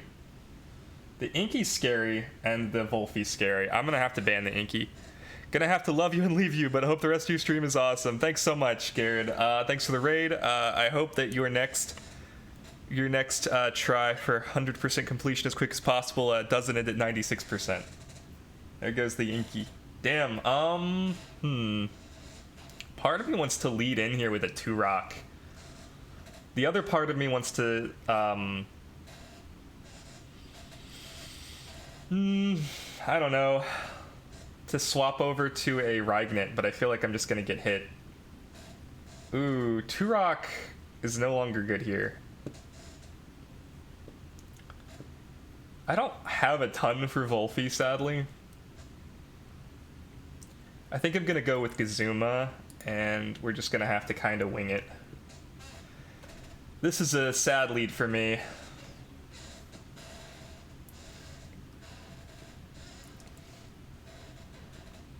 Banning the 2-rock is smart. Banning the Wolfie is also smart. I think the 2-rock was the better ban.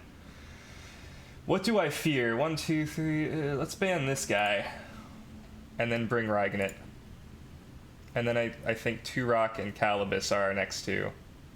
Maybe Tulkan.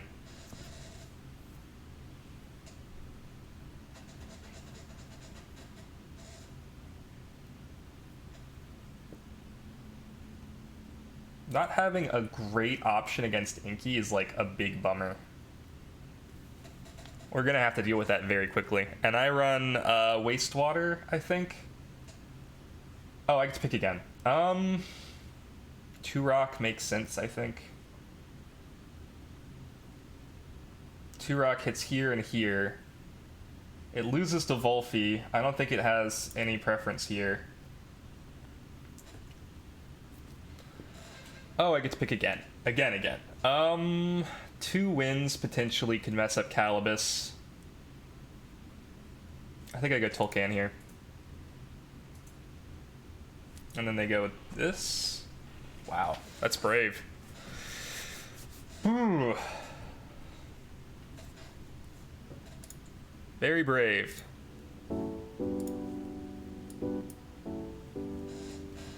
But the Inky might just like mess me up.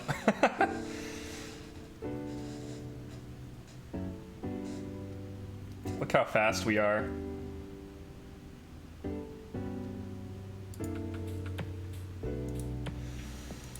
Oh.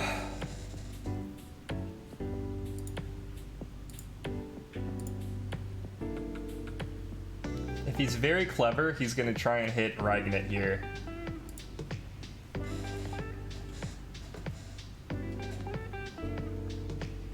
Like, Raignit does not want to swap in like this.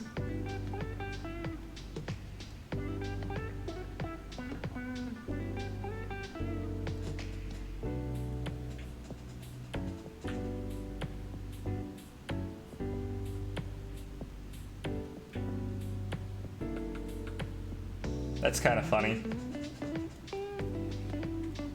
So we're faster with Wastewater than we are them with Dust Vortex.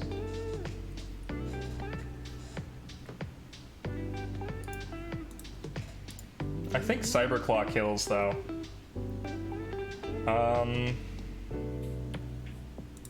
And then we might be looking at, does Inky even have I'm a bit confused by the title. Disco Elysium? Yeah, don't worry. We're gonna go back to Disco Elysium. Oh man. What do I want to hit with Cyberclaw?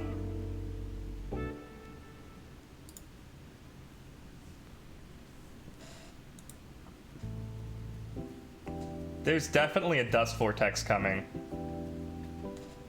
So I think this is what I have to do.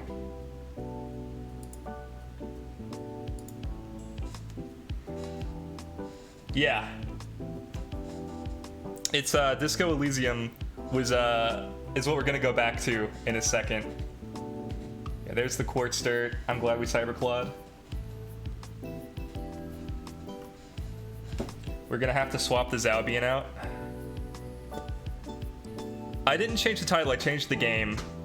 Because we are gonna go back to Disco Elysium after a couple battles. Maybe just one. I want to play more, I just got frustrated that we didn't save. Have you played Disco Elysium at all, Pat Farm?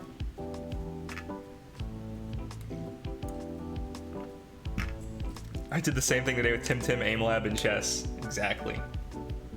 Oh man, he's baiting me hard, right? Like, I definitely want to stay in so I can Electro Punch this Tolkien with Ragnet. And it's like wide open for it too, but I'm not gonna do that. I'm gonna bring in my own Tolkien and 2 rock, I think.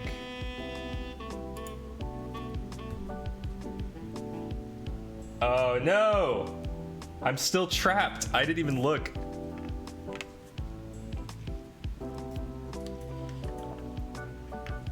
Rip Zaub. Sag, yeah. I'm not like super worried about it though.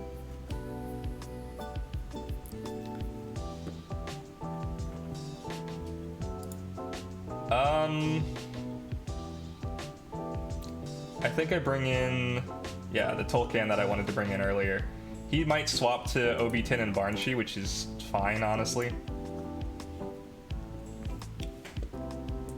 And then, I don't think anything wants to take a Fiery Soul.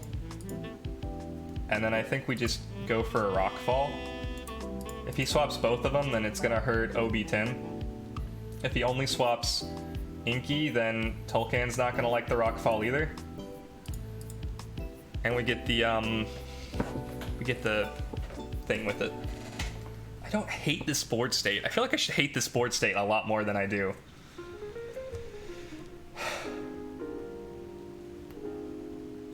He's got Tornado up. I feel like I'm missing something with Inky, but I don't know. Maybe Piezoelectric Blow on the Tolkien? Yeah, Piezoelectric. But I'm fine with that. I'm pretty sure I'm still gonna go before the Inky. It'd have to be a very fast Inky, because I have a lot of speed in my Tolkien. But he's special attack. Yeah. So he's got like Thunder Strikes. He also might think that I'm gonna swap back into Ragnet, because I did keep it around. Which would be a pretty good move here. Oh my goodness. I could have Stoneballed. He stayed in with Tolkien, that's crazy. Right? That's pretty crazy to Windburst there. This guy just likes to stay. I guess so. So in comes Barnshee. Yep. And Barnshee's gonna go for a Beta Burst, probably here. I should switch to Kazuma or Ragnet. But I kind of want to bring them in more. OB10 could come in instead of Tolkien. Do I live a Beta Burst? I feel like I must not live a Beta Burst. I'm gonna Fiery Soul the Barnshee though, because I feel like it'll do less damage, I'll be more likely to live. About 3 seconds of delay. Uh-oh. You got this. Yeah, there's the Beta Burst, there's the Wind Burst. We get to keep our Tolkien. Cool. I don't hate how that went down. I'm really tempted to just like Fiery Soul into the Barnshee again. And then Rockfall, I think.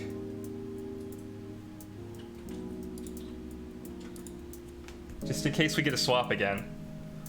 I feel like we win here.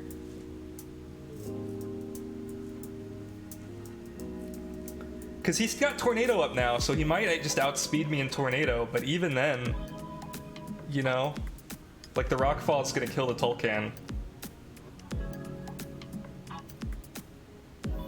Like, you got it, Tulkan's gone. Good to know Fiery Soul was correct, at least.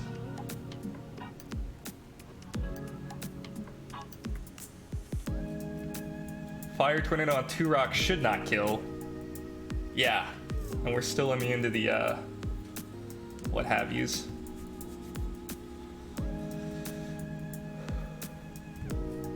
Easy, easy money.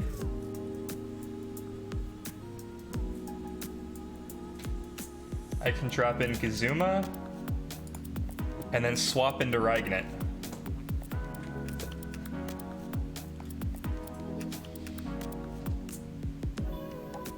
I know normally I would like Stoneball here, but like my guy's out of stamina, so it's over for that guy. And they're gonna try to kill this guy because like that's what's happening.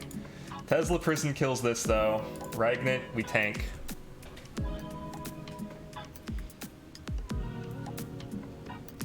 I just like to jump. Can also dance, which is kind of fun.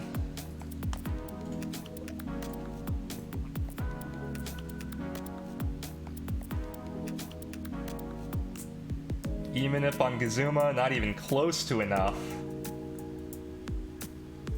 Sparks on itself. That makes sense. That makes a lot of sense.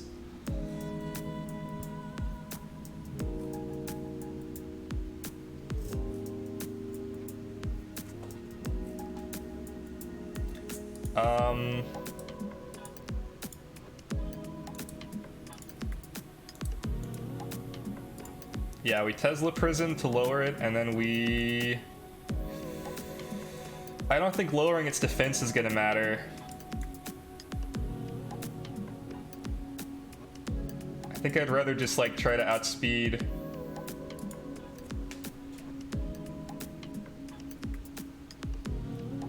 I don't see a way for OB10 to get through Kazuma, Rygnet, and also 2-Rock though. Like this should be GG, right?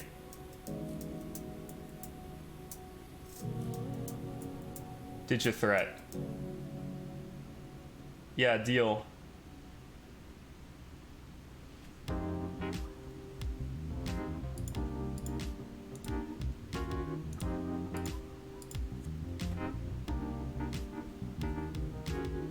What's funny is the 2-Rock, yeah, there it is, 1091 now. We're almost to 1100. I do like this team a lot. Okay, do we do one more game or do we go back to Disco? Is this new high? Yeah.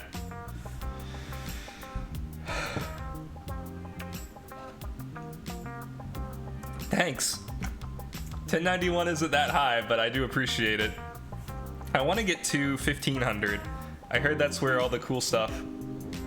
I'd like to see you go for 1100. All right, we'll do one more match. Win or lose, I'm gonna swap back to Disco. If we win, I'll go to 1100, and it's a milestone. If we lose, the rule is stop playing on a loss.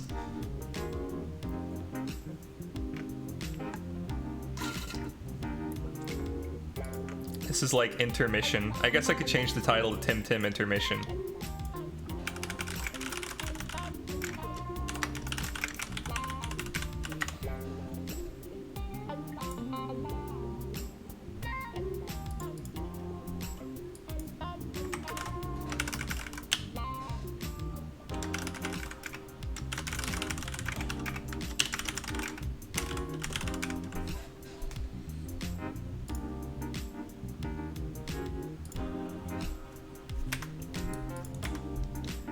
I've been trying to find in the wild Hoglips that have Rampage or Hook or Hellfire, because I've got like some really good breed stock.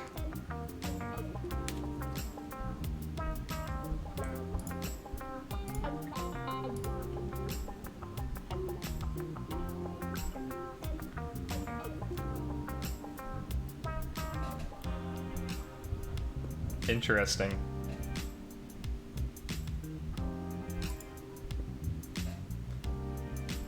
No, nothing here. I had another minute, but it's dead.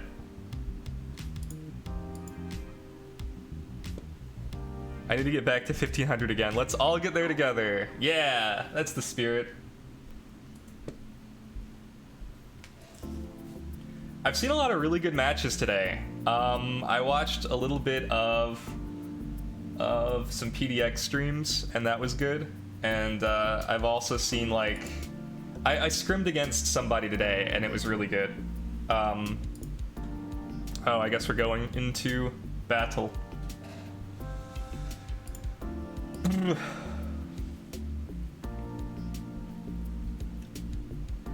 Okay, Mimit's an odd choice here. I'm not sure what Mimit would want to copy. My team doesn't like crystal types, so it's alarming to see so many. We don't much care about Tolkien or Ukama, and we can handle Mushuk pretty well. Volfi and Sizemunch are really annoying. Volfi and Sizemunch are really annoying, and then Gaialis is really, really annoying. So is Badger. Extra Munch synergy options? Maybe. I think I gotta ban Gaialis here. And then Badger's gonna be next. If they don't ban my Nagais, that's silly of them.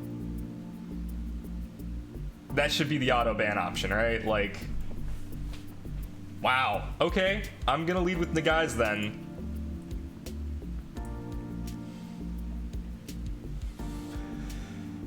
He has no electric types, so Ragnit's not as important. Ukama, eh? I'll bring the Mimit. You're gonna bring a Mimit option as well. Okay. I'll bring my Zaubian, and we'll Electro Punch this. Interesting. Okay. I'm gonna ban the Badger, for sure. The Volfi's also very tempting, but I think the Badger is more relevant. If he bans the Tolkien, though, I might have to ban the Mushuk. This is really weird. I feel like nobody's ever let me get away with a Naga. Oh, you're saying Mimit's gonna come in and copy the... That's cute. So I should ban the Mimit?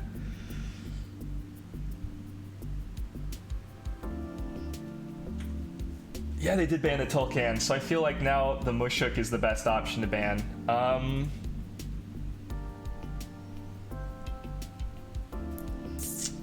No, I think Badger is still more important than Mushuk. We at least have Gazuma for tornadoes.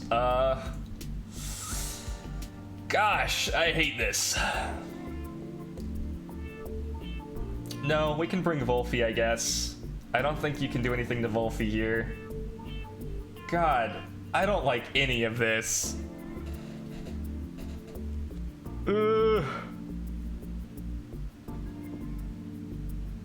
Let's ban it. Let's see what they bring. I'm gonna bring Volfi.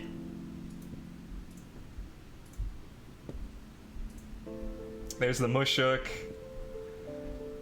Sizemunch, and then either Mimit or Volfi, right? Sizemunch is solid for you. I mean, if you swap it to Sizemunch's wreck right here and I Electro Punch here, like, I'm gonna be real sad. You have no electrics, so I don't think I bring Ragnit. I think I have to bring Calibus. I don't think there's any reason for me to bring Ragnit.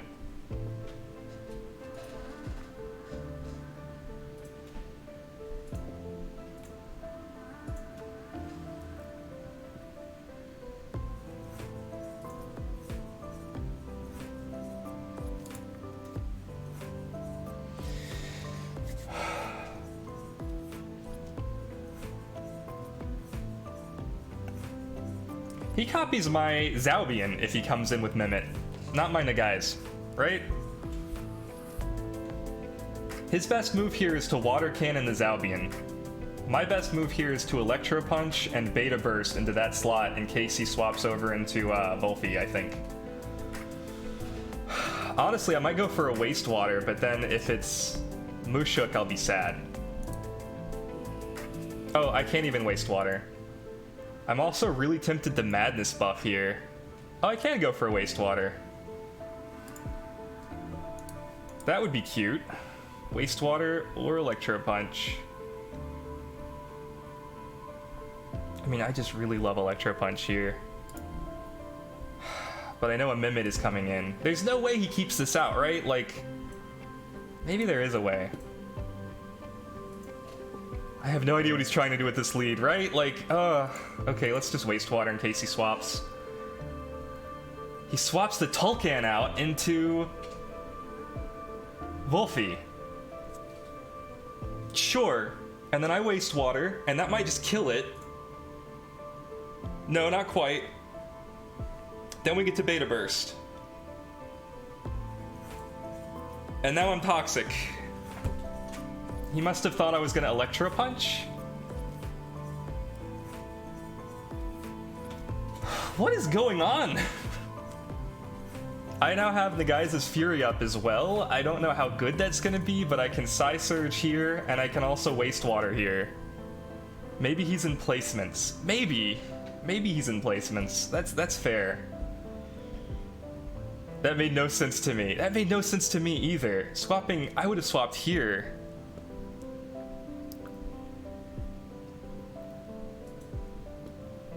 Niu. Okay, so this is gonna transform into a Zaub. So I'm gonna Electro Punch into it. And the guys' Fury as well.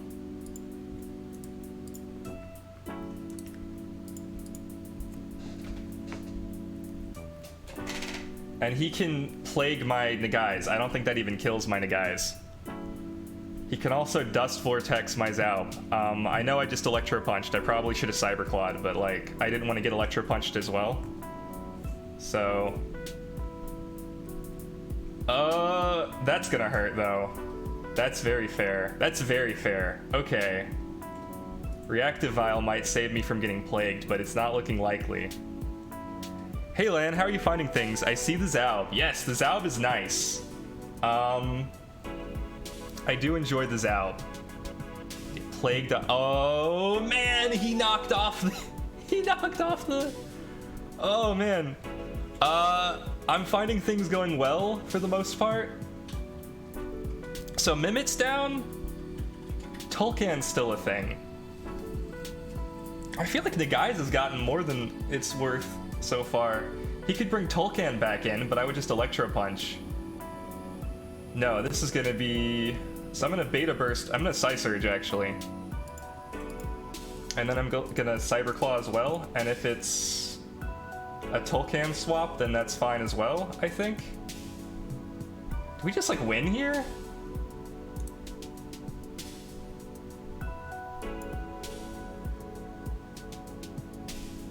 Might not get enough to break 1100. That's true.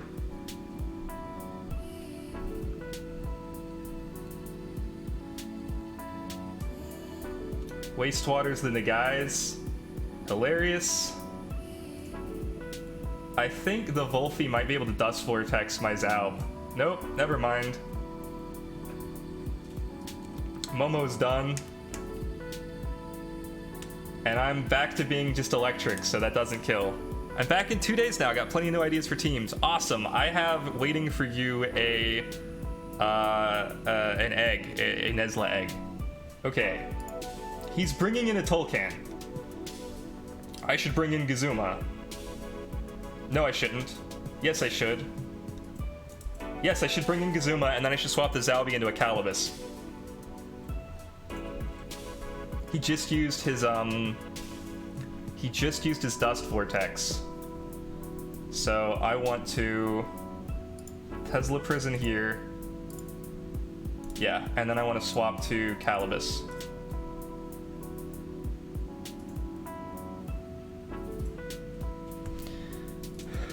Oh, nice. Yeah. I'm almost to 1100. I think I made it up to, was it 91? 1091? I should warn everybody who's watching for Tim that I am going to swap over to Disco Elysium soon afterwards. Because this is supposed to be Disco Elysium. Oh, look at that speed decrease. Sandstorm. Ooh, Sandstorm. That's cool.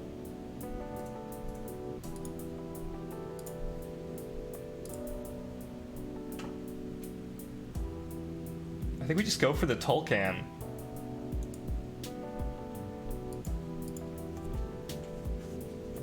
Tornado hurts Calibus, and I'm fine with that. And then Plague might kill it, but maybe not. At this point, I think...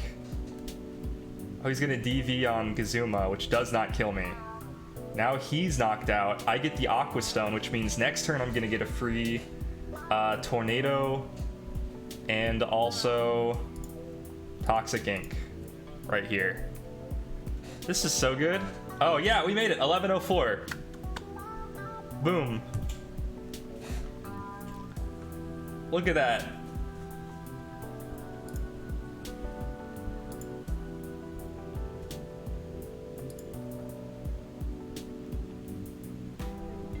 Thanks.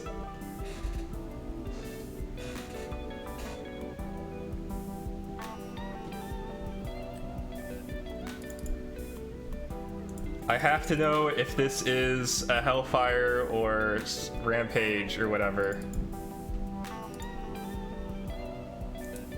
I need physical. It has to be physical. I'm just gonna kill it. F. Hydrate. I think I'm out of hydrate. Stretch. Think. Ugh. Try not to get frustrated with it. Don't get too frustrated. I do like this new team. I hope everybody enjoyed seeing it. I do think it's good. I think it's a good team. And I'll show it off again in a second here. I think that last game might have been a little unfair. But the first game was really useful in terms of... Here we go. So this is the team. And I really like it. I know what you're saying about it needing a Lowaddle, but I feel like... What would I take out for Lowaddle? And Lowaddle would be like a potential first ban anyway, and people would think I'm like trying to Lowaddle cheese, and I wouldn't be. The Ragnit is new. I managed to bring... So I made in the past like 3 days, Galvanid, Ori, Ochlera, Ampling, 2, Nesla, Barnshee again, Mushuk again, yeah. And then I have Mudroot, Hedging, Drakash, Gaialis, and Malflank left. I think Kala is nice right now. Same. I think Alt turned me on to Kala. It was very good. Holy cow, I know. I also just like hate myself enough to TV train. Okay, we're going back to Disco Elysium. So if anybody wants to not watch Disco Elysium, then this is your time to exit the station.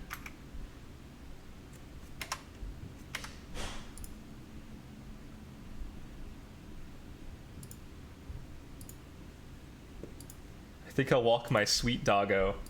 Do it. Bye. Have a good one. I'm glad your aim training went well. Okay. Disco.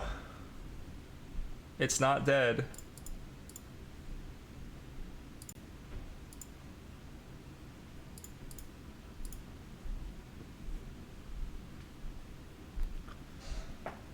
I need to stream consistent Tim. I need to have like a day dedicated to Tim. I don't know what day that should be, but I'm leaning right now towards Wednesday, if that's cool with everybody. The only thing is, I know Saturday and Sunday are the tournaments, but that's usually the day that I do like a different game. Like this, like a big game. So I'm trying to figure out my schedule again. It's very difficult. I have too many things I want to do. So many games to play, so little time. I want to play Tim Tam. I want to play... I'm getting back on Tuesday, so Wednesday seems sweet. Alright, maybe we'll make Wednesday Tim Tam days. So for anybody who's not aware of what Disco Elysium is, you play as this very drunk detective, and your goal is to solve a crime, but you have complete amnesia of who you are and what you were doing. So you have to put together everything by talking to people, inspecting objects, and doing everything. Like, you know nothing. And you're like maybe a little bit drunk and a little bit high and a little bit of an alcoholic and a little bit insane. So the questions you ask don't always make sense. Maybe you see things. It's a very trippy game.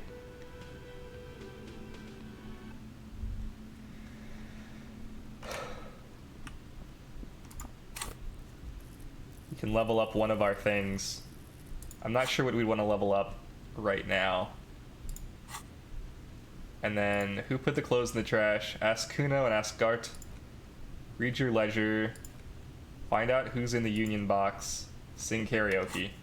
So I need a song and tape so I can sing karaoke. It's just as important that I solve the murder as it is that I, you know, sing karaoke. Before we get out of Tim Tim fully, would you be at all interested in breeding me an off trait on a Tim Tim? I can pay extra. What's the Tim Tim? I'll make a note of it.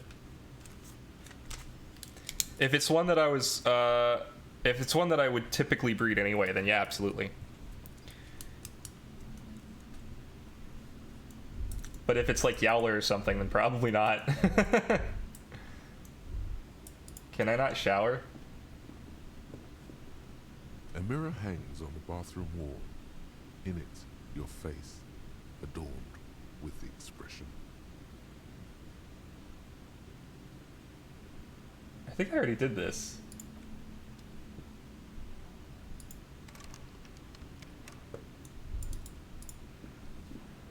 Burglar Wolfie. How necessary is it that the Wolfie be hatched? Or be an egg? Because I actually have, I think I have an off-trait Burglar Wolfie already. If you don't mind it being hatched.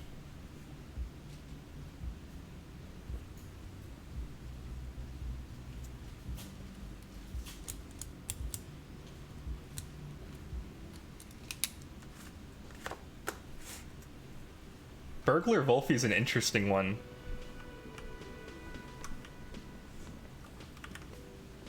Let's look at our quests again so I can remember what I'm doing. Oh, we have to talk to Gart. You know, this game is also like very much a vibe because I just don't remember what's going on ever. Can I help you?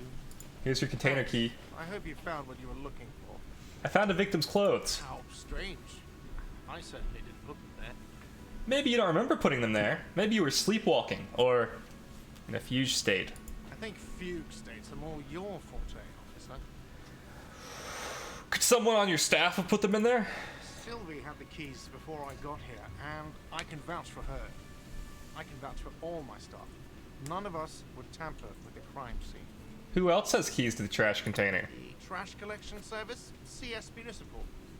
I don't see why they would put anything in the trash, though. Deal. I can have you a Burglar Wolfie then as soon as you get back. I've already got one on hand. Ah, the elusive CS Municipal. I doubt we'll be able to track down who was sent here last and when. This will have to be one of those little threads that solves itself down the road. Aha. Thank you anyway. Yes. I guess we could ask Kumo, but I hate Kumo. I hate Kumo so much. Kumo ended my game. Yeah, sure thing. Just let me know when you get back. And I've got the Nesla and the Wolfie now. I guess I should write that down. Having a notepad for Tim Tim is like so useful.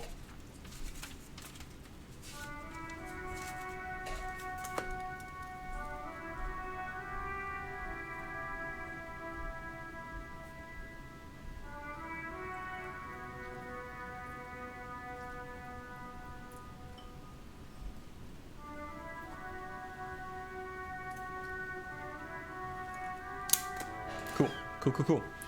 What does Burglar Wolfie sell for? 100k probably. No, not 100k. I would give it to you for like 15k, 18k with the name change.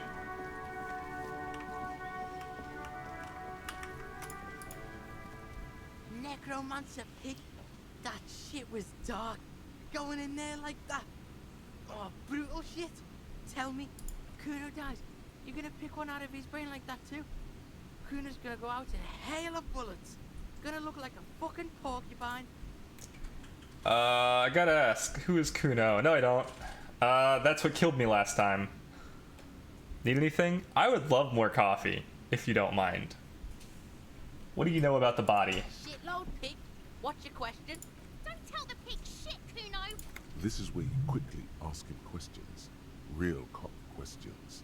Like a cop. Where's the rest of his armor? Kuno doesn't give a shit about the armor. How come? Kuno's fucking's got one big thing wrong with him. He's a fucking mutant. Look at him. Fucking growth hormone shit. He's a giant. The armor's too big. Kuno doesn't give a shit about that freak armor. Kuno threw that shit away. What do you mean you threw it away? Kuno tried to get the helmet on. It was too big. Kuno kicked that shit in the sea, rugby style. That You threw it in the sea? Yeah, that shit means nothing to Kuno. You wanna fuck on someone about that armor? Go fuck the mustached union fuck. The jolly, yeah, cocking boots. I hate You know Kuno that so jolly much. union cow fucker came around talking about cows or some shit. Yes, you met him at the gates. The one with the boots and the jolly smile. You mean Manana? Yeah, he's the one you want to talk to. He's fucking crazy about that armor shit. Coming here pretending like he likes cows. Trying to catch a peep at Kuno's armor. Curious, my liege. Why did Kuno feed you this information? Let it be. Yes, pray pardon, sire. Better to let it be. I didn't. You're Get lost. I'm off. Bye. Let's go talk to the other guy. The idea is using Mom's Lunch Kino plus handcuffs Wolfie to remove gear and trap simultaneously. Would that work? Because you would exhaust with Plague and then trap and then pickpocket would activate. That's so you'd have trap and locked and no exhaust. It's the most viable thing, but I ought to give it Vile Size Munch something to think about. That's funny. Vile Size Munch. This game looks interesting. I'm bad at Western RPGs. Tried Fallout New Vegas and stopped playing because I was given too much choice. Love the art style and general energy of it though. Yeah, so this game got very high reviews. It doesn't have any like gameplay. It's pretty much entirely RPG choices, and occasionally you just die. Like at one point, very early on, I talked to Kuno and he made fun of me to the point where I gave up being a cop and the ending scroll happened and I was like, great. That's why I don't like Kuno. Work! Right to work! Shame on you! Was this the... Right to... Who was the guy that I talked to then? I have to talk to Manana? This guy? This guy was cool. Hola, wandering man. Yeah. How can I help you? Kuno told me you were supposed to know about the armor. The little boy had the good on his promise. His promise? To get me into trouble. To sick the pigs on me. Pardon the choice of words. Not mine. Interesting. What happened? What happened? I was asked to look into that armor situation. Official union probe, you know. Track it down, see who took it. Did you? At first I thought, why not? Maybe the pieces can feed the strike. Buy us a few more days under the sun, you know. So I went to this boy. He said he'll make me his prison bitch. He's got eyes everywhere, the cops in his pocket, and he's the king of Jamrock. Serves me right for doing menial footwork. I dropped that probe right then and there, and it still got me into trouble. Huh! One bad move is all it takes. The probe into the armor. What did you learn? I learned that people don't want to talk to a drunk union man about some armor. What else? Burglar Wolfie doesn't actually give the seized status. It permanently removes gear similar to Snare. Oh! It's really powerful but limited by the fact that the Tim has to be exhausted before you attack. Oh, okay. I guess I just don't understand Technical Burglar. stuff mostly. That was the interesting part. What sort of technical I did stuff? some research into this armadura. Let's say I have friends at the library. I didn't get into the material science, just how it comes off. Okay, I need to talk to your friends at the library. How does it come off? In parts. 4 in total. The helmet was the first to go. The kid says he tore it off and kicked it into the sea. I believe him. The boots were still on the guy last I saw. Too hard to remove. That checks out. I'm gonna get those boots. So, as I count, There are two parts missing. The gauntlets and the cuirass. This is Cuirass. where I left off. Too much hassle. All of a Only sudden, like a job Wolfie can for be some caged, reason. etc. Yeah, losing Team Elusive does kind of suck. But, you know, you have the advantage of everybody will think that you're Team Elusive. Hold up, 4 pieces? What about the leggings? Oh, they're just gone. They don't exist anymore, if they ever did at all. Forget Thank about you. it. I did. I'm gonna find 1 piece of it. 1 is enough. Nice and balanced. Some junior officers can take care of the rest.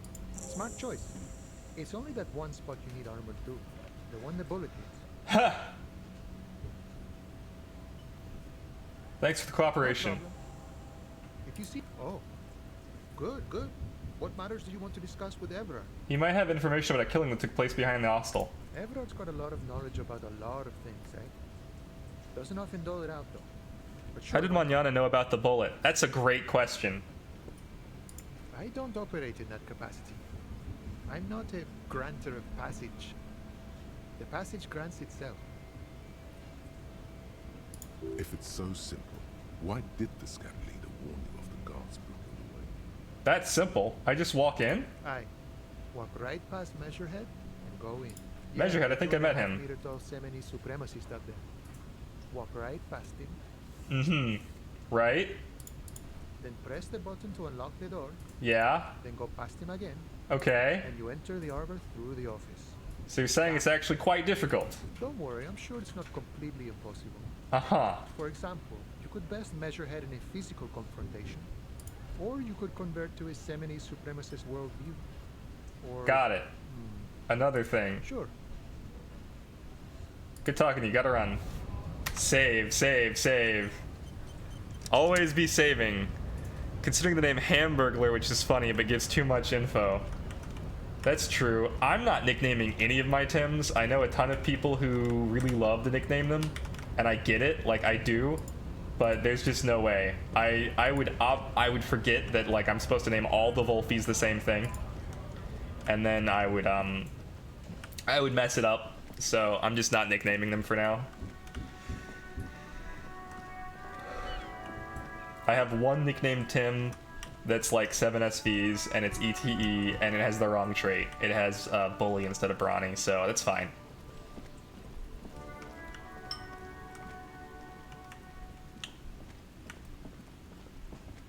I guess I have to wait until he goes to sleep to try and steal the boots.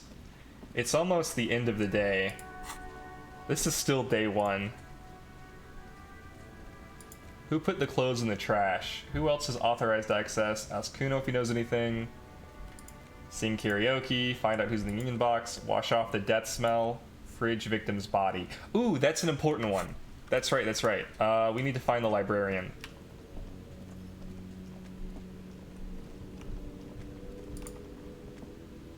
Every snowflake is like a little gift from the sky. What's your name? My name is Annette, sir. My mum, her name is Plaisance. She owns the store. She's inside minding the register or organising the stock. Perfect. Feel free to step in and browse our wares. Okay, I guess I will. Bye. Dialogue moves the game forward. That's the only thing that causes time to move. So you can spend all day like searching around, but as soon as you interact with a person, time starts to move forward. Hello. Welcome to Crime, Romance, and Biographies of Famous People. That's the name of the store? My name is Plaisance. Be welcome, and please take responsibility for the energy you bring into this space. Before we go on, you seem to be well off enough. Can you give me some money? I feel there won't be an opportune moment to ask later. That's funny. I do need money really badly. Like, I literally cannot go to sleep in my area unless I get like 60 real, and I have $1.60. Are you the owner of the store? I am the proudest owner of our little shop of culture. I was told that there's a huge fridge in the building's cellar. Can you lead me there? A fridge? No, I don't know anything about a fridge. Aren't you interested in books? For whatever reason, she's lying to you about the fridge. Seems like you have to find your own way to the cellar. Your daughter's the one sitting outside the store, right? Annette, yes, my daughter. I hope she wasn't slacking off again with her nose in science fiction. Tell me, was she at her post doing her job like a proper girl? Yes, of course. Wonderful. Did you talk to her? Yes. Great. On a scale of 1 to 10, how compelled were you to buy books after talking with her? She's certainly very polite and helpful. My precious, her dedication brings joy to my heart. If you have children, I hope they turn out as great as my Annette. I'm here to dismantle the free market and abolish child labor. You must be kidding. There's nothing like that happening. How much do you pay the kid? Good, sir. What does a young child do with money anyway? No, I save it for her as a fund. She's securing her financial future out there. Such criminal behavior would not happen in more developed countries. In some more developed countries, this sort of thing is 2 felonies, child labor and slavery. Those countries will realize they've raised a lazy and spoiled generation. Are we done with the jokes now? Yes, we've had quite enough fun here. Right. The way you're handling her strikes me as wrong. Mind your own business, sir. In our society, people don't get to tell each other how to raise their children. It's none of your or anyone's just need business. access to the fridge. Denial is the way she copes with criticism. Okay, let's change the subject. The woman before you scans the store, her shoulders rigid and tense. Every now and then, she nudges her glasses. What if I want to buy a book? Then why are you talking to me? Everything is on the shelves to browse. So what type of books do you have? Compelled to buy anything? Everything is on the shelves. Take a look yourself. The shelves compel you, don't they?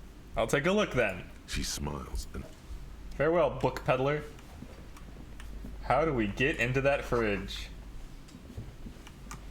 The kid told us the mom had the key. I can't believe asking the kid was, like, useful. You see a set of tattered curtains blocking the way to another room. I think random sounds are a good way to go about it. Dangles from the curtains. Excuse me, officer. The back room is strictly for employees only. Shopkeeper, what's behind the curtains? Nothing. Why aren't you browsing the books? Don't you feel compelled to look at the books? You ought to. She speaks almost as if she's trying to put a spell on you, urging you to buy more books. Oddly enough, the more she tries to draw you away from the curtains, the more alluring they become. Let's examine this trinket. You see some kind of charm, an irregular polyhedron assembled from bones, sticks, and straw.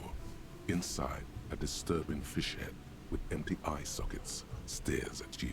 Okay. This is a traditional Seminese ward, Oh. meant to provide protection against ill luck, bad dreams, curses, and other supernatural scourges. And who are the Seminese? Inhabitants of Ile de Fantôme, the Seminine Islands down south. Aside from poking at it suspiciously, there is nothing else to do with the fish head charm at this time. The Let's curtains pull remain open the shut curtains. for you. Just as you're about to pull apart the curtains, the petrified voice of the shop owner cries out once more. Sir, don't touch that. I told you it's off limits for the customers.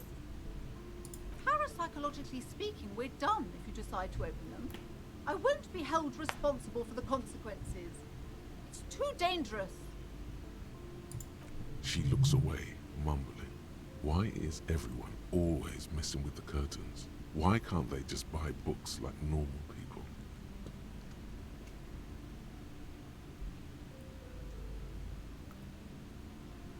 I've heard there's a fridge there that I need. Everybody suddenly needs something from there. Leave the curtains be. It's what it wants.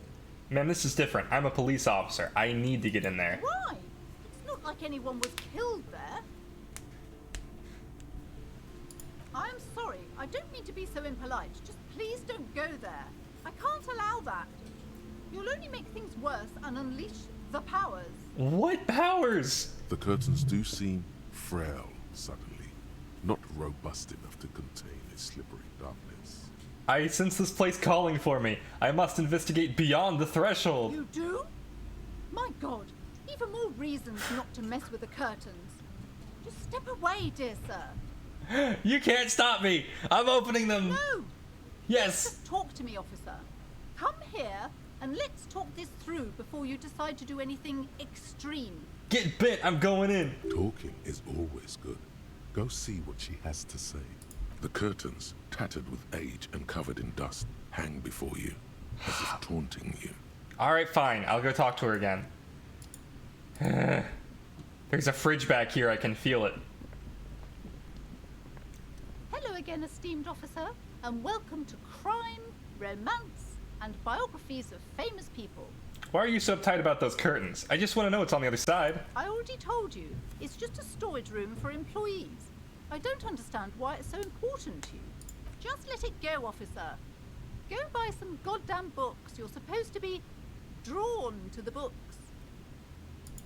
She recites it like it's a poem, or like she's playing a role she's grown tired of. She's trying to use like magic spells to get people to buy books. She's so tense, it's a miracle she hasn't snapped in half yet.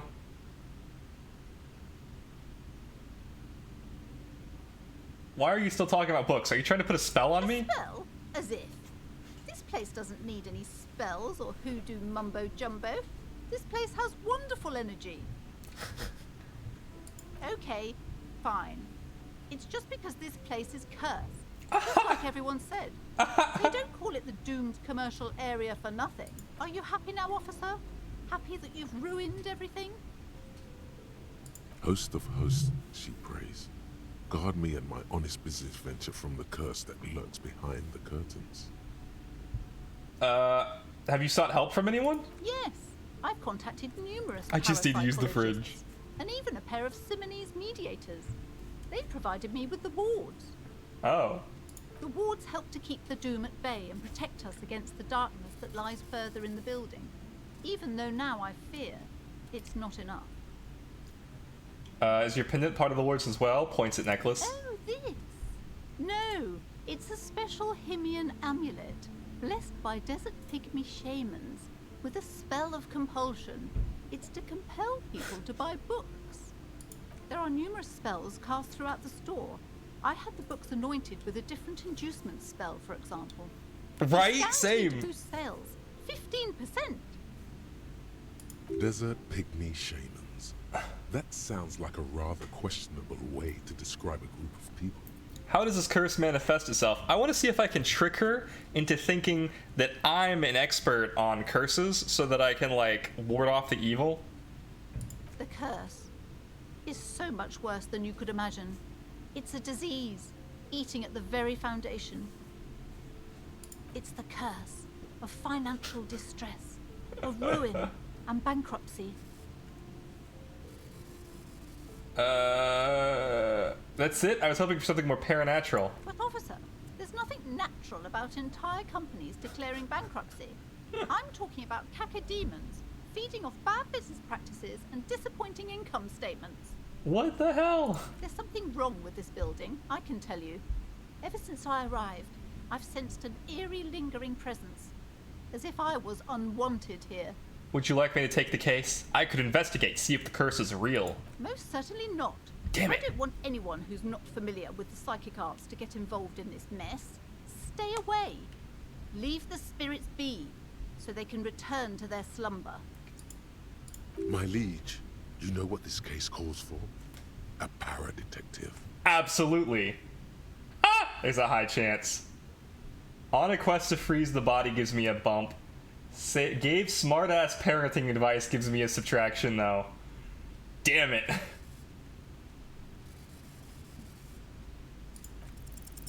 Slither up to her, you silver-tongued. Cacodemons, like from Doom? I think so. Show her what world-class perfidy looks like. Ma'am, I came here to help. I've handled paranatural situations before. I'm sure. Don't think I haven't seen charlatans before. I've returned from the void, a paradetective from a long line of paradetectives. You're no paradetective. You look nothing like one. And you're clearly a drinker. Pardon me for being so blunt, but... You look like one. The lieutenant keeps his usual stony calm. He silently picks out his notebook. I admit I've had my share of drinks, but only because the spectral realm is parapsychologically taxing. It's necessary to drink the spirits in order to contact the void. Yeah, I like that one. It's a play on the word spirits. I can't help myself. How do you know all this? Here we go. I am the Void Revenant. I have the powers to de-bad all the bad energies. Or... No, I don't want to say the 70s blood also runs through me. I want to say I'm the Void Revenant. I should have realized. A pattern lies within the fabric. The hand of fate guides us. Our meeting couldn't have been mere chance. I can't believe it's letting me trick this woman into thinking I'm a psychic detective. But I am not the only one at risk. I have to think of my daughter. You are certain you can help us? Keep us safe? I can't No problem allow whatsoever. any collateral damage to hit us. Oh man. Will Kim vouch for me? Do we think Kim will vouch for me? Can I get Kim to lie for me? I don't even know if he would. I trust him, I love him, but I think he's an honest man. I think I'm just gonna have to lie myself. No problem whatsoever, your family's safe. The phantoms are no match for me. If you promise, good officer, then you might be our last hope. Do you swear it? On my honor. Thank you, sir. There's one more thing I haven't told you about yet. The entity. The entity, oh my god. Do not act surprised. You know of these things, sire. Of course, the entity, for I have sensed its presence. You have? Yes. The entity takes the form of a woman. A I witch, know. probably. Mm-hmm. I've suspected that she must be connected to the curse ever since I first saw her. Did you know that she lives inside the chimney? Yes, I did. The passage between heaven and hell, of course. Yes. That chimney is part of the building's central furnace, and it's enormous. She has barricaded herself behind some metal security curtains. God knows what she's doing there. Some unnatural magic, I assume. You should go find the entity and ask what happened to all the companies in the building. What is the source of this curse? Here's the key to the warded door behind the curtains. Take it. Oh, and please do return to me after you've looked round. I'm quite anxious to know what she has to say about the curse. What you discover in there. What you discover? Probably just office space. And the damn fridge. Don't be scared. Farewell for now, book peddler. Let's go! Look at us. We're gonna see behind the curtain. Behind the veil. You see a set of tattered curtains blocking the way to another room. Pull them open. Dun dun You dun. see a dimly lit room full of dusty furniture and trash. A doorway stands in the back, covered in dozens of scary little Sebenese wards, your shadow looming over it like an omen. Oh!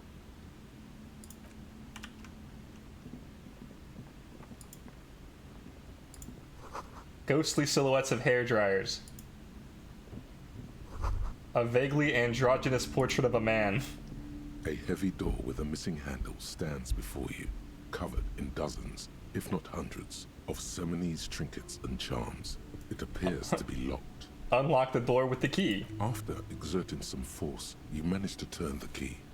It's eerily silent. The door slides slightly open, letting a draft of cold air into the room. Open the door and enter. I should have saved. I should have let Kim go first. As soon as I get in there, I'm saving.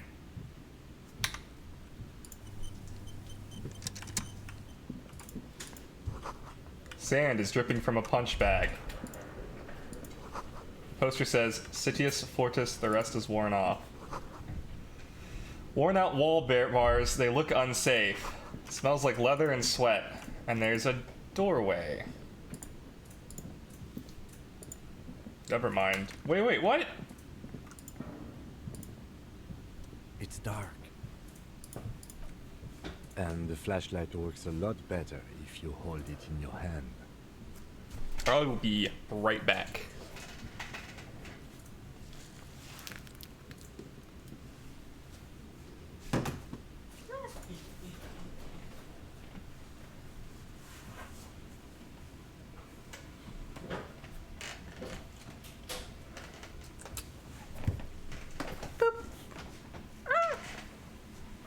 haven't sat in this chair in forever.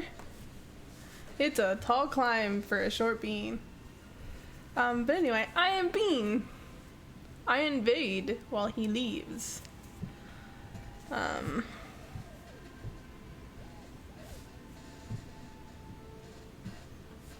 It's sweet bean. Wow, it really does smell like chai over here. Alright, well. I made it. I'ma drink it. Not That's a lot. I miss your face too. We did do Spooks on Friday. Spooks on Friday was good. I would love to do more Spooks, if not on stream, then like in free time whenever anybody has free time. Hi, Abby. I would love to do more Spooks. I would love to play more games with just like people in general, but I know people like work all the time. So it's okay. Your turn. I take over. Oh, I see. What do you think we should do then? I don't know. Flashlights go in hand, stare at your hand uncomprehendingly.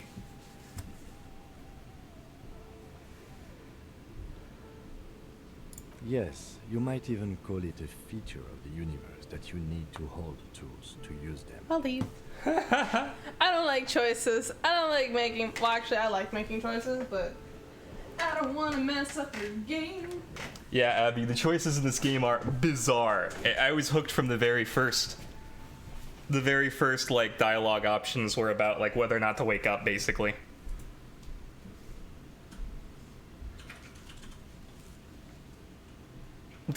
What is happening? Oh, it's this side of my head.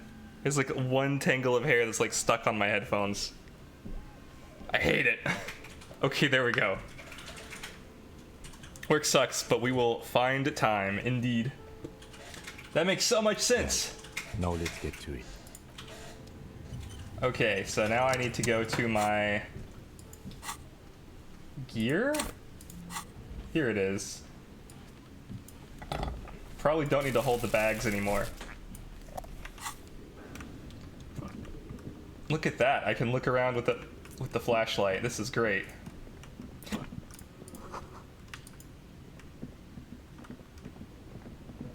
Oh, it's very dark.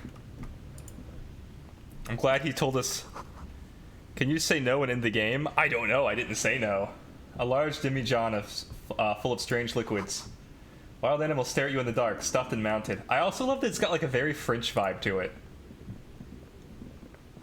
Airship rotors covered in spiderwebs. They remind you of blades. Is this the entity? Yes? A naked mannequin torso. A strange yellow color. Blue velvet, soft to the touch, moth bitten.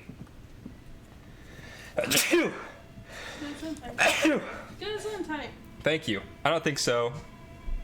Len did his best not to wake up. I did. Lizard brain voice was very compelling. It was. Steel rotor blades bearing a Slipstream logo. Skis with Slipstream printed on the laminated top layer. None of this feels very useful. Oh, what's this?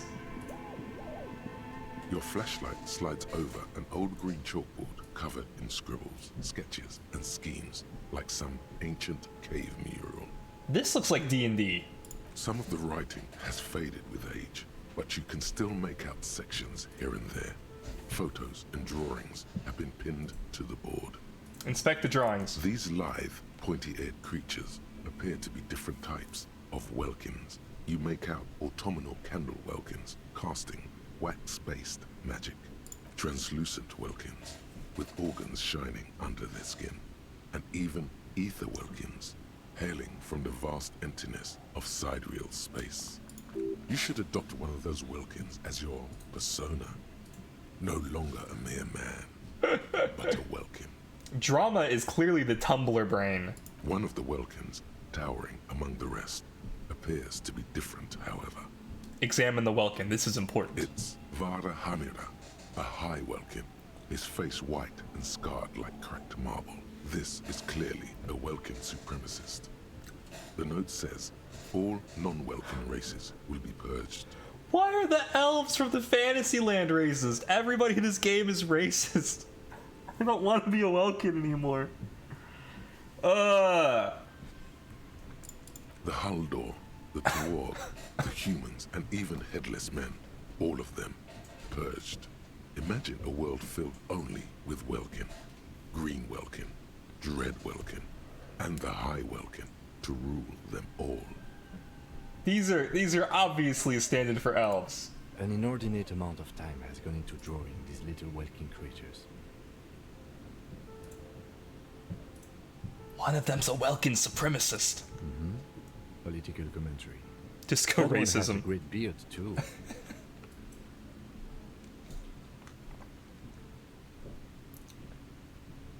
Why would anyone spend so much time on this? Some people really like building a world, I think, even if it's just for a game. Who are these creatures? I love this. This is meta commentary in action. Are they real? I have so many questions. This looks like concept art for a project. It's not really real. Well, this has been educational. Let's move on from Just look at Welkins. those details. So much effort. Inspect the photos. The photo collage depicts barren, icy landscapes wrapped in perpetual night. You see permafrost and Not glacial get my hair landforms, right. dead trees grown in under the snow. It just refuses. It just refuses. What is this piece of hair doing? I will never understand. What are you doing, hair? What are you doing? Forget it. I feel much better now. Do you need help? I clearly do. Entire oceans have been frozen from shore to shore. There are pictures of settlements on dried up riverbeds, abandoned in a storm. Animal corpses in the dark, carcasses and bones. You see primitive oil rigs built into glaciers, boreal dwarves, Glaciers. yurts under the snow, great mammoth-like beasts of burden. A pinned postcard reads, "The heat death scenario. A desperate fight for geothermal energy engulfs the world as Wirral becomes untethered from its sun, drifting through the universe." This is so cool, and I love it. Like, I want to play this game. Inspect the schedule. This is a monthly calendar from the year 50. So a year ago. Cryptic words like sprint, daily minimi, and GPI span the marker-drawn grid, the grand scheme of production and money. It looks a bit like an academic calendar, only much more brutal. Minimi stands for a mini-meeting. It's part of a bigger framework for managing This is all work meta called commentary on REM. game making. Station 41 tried to implement it a few years ago, but failed. Keep reading. What happened? As time goes on, the numbers in the boxes grow rarer and rarer. The board becomes an empty snowfield in the final days. Only failure and regret dwell in this region. Voice acting is gorgeous. It absolutely is. Looks like they didn't make it. In fairness, almost the entire game is just listening to people, so if it wasn't great, it would be a bad game. A note in the bottom left corner of the chalkboard says, "See the prod schedule filament for details." Inspect the notes. The handwriting is only partly legible, but you can still make out 3 slogans: "Call in, tune out," "Wirral untethered," and "Heat death of the universe." The full text reads, "Heat death of the universe is the new black." Another note says, "The biggest advancement in role-playing systems since the 30s. Okay. Sure.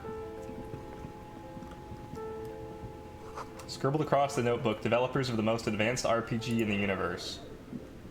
So this must be like This more of old those failed fireplace is business covered in ventures. lines drawn in blue and red marker.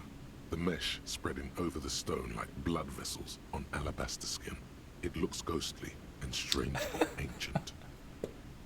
The whole thing resembles Kadran mosaic tiles. Very pedantic. Hold on, how do I know what Kadron mosaic tiles are supposed to look like? History classes, students with their textbooks open, studying the roots of our civilization. Those aquarelle blue tiles looked beautiful in the sun. What am I looking at? Radio frequencies, it seems. UKV 123.6, UKV 123.7, UKV 123.9. Some written notes, too. Sparse and cryptic. Get the main character doing the tightest laugh. Oh god. Ah ha ha ha ha. Unclear. I think that's kind of close. Cardiovascular system split It's been a into while. veins and capillaries. Very advanced. So we're dealing with something medical here. You think so? The web is comprised of radio stations, all lead back to one red heart, titled the Game Master Frequency. A note says, this one can listen in on any station it wants. They must have had massive airwidth. These things don't come cheap. Wait, who's the Game Master? Someone very important. A conductor for the hundreds of story threads that pass through the Game Master's frequency. Whoever decides to call in to a call-in station, it looks like. That's actually a really cool concept. A list of names under the stations suggests people across 6 Isolas would be playing. Muindi, Insulinda, Kotla, Grad, Samara, and even Il Mara. Oh my god. I cannot do R's like that. I wish I could. There's no way a little basement studio working here could pull anything like this off. My god. It's as if the less money they had, the more ambitious their project became. If this isn't a meta commentary on the making of this game, then I don't know what is. The cost of airwidth alone must have been huge. Exactly. This schedule, I know doom when I see it. The company was running out of funding. What else? Nothing. It's just lines on marble. An echo from times long gone. No one has used the fireplace in ages.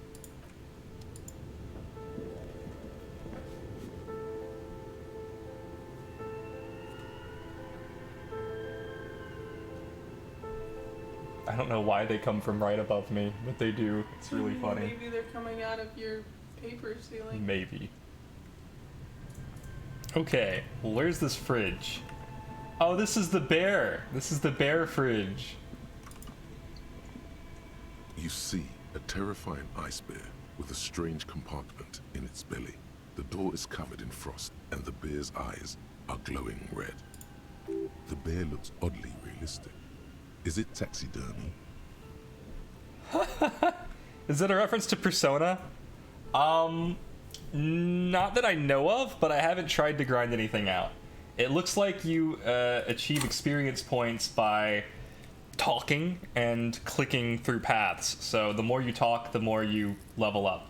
But the caveat to that is you can only talk so much in a day. Conversations move the clock forward, which I'm in front of, so there's the clock.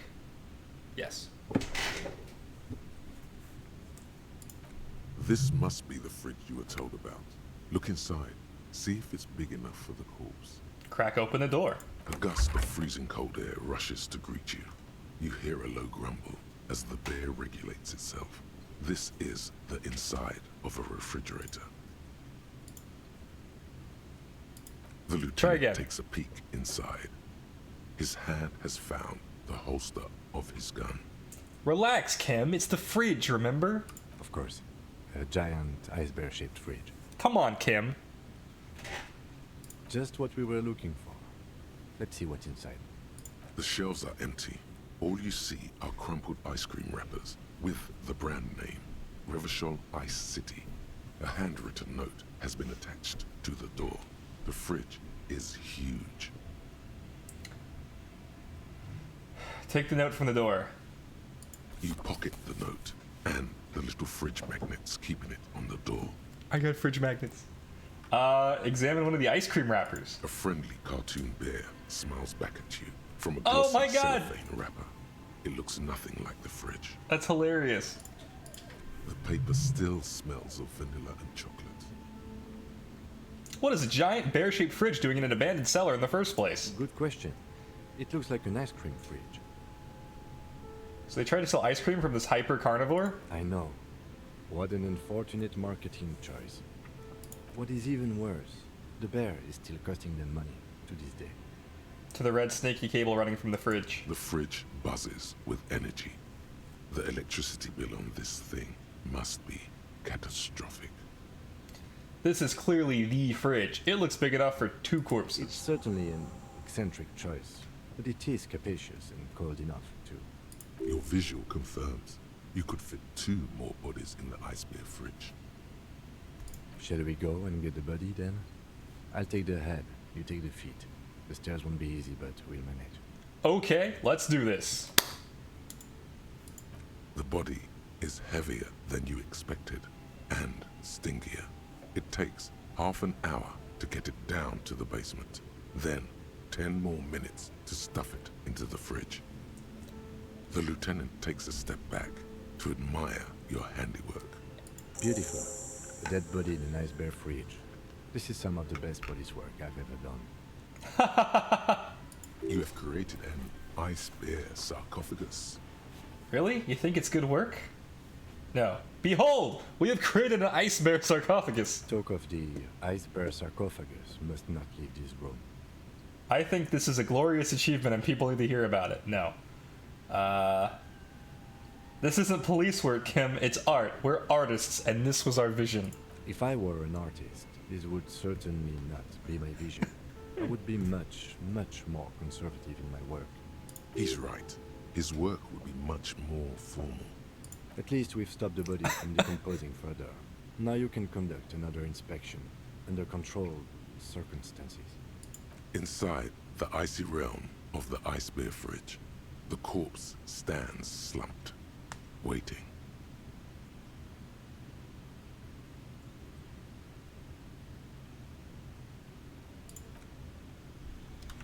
And I can come back here after Kim's gone to bed. And I can steal those boots.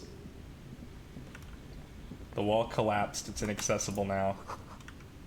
An ice cream maker defrosted and unplugged. What is this?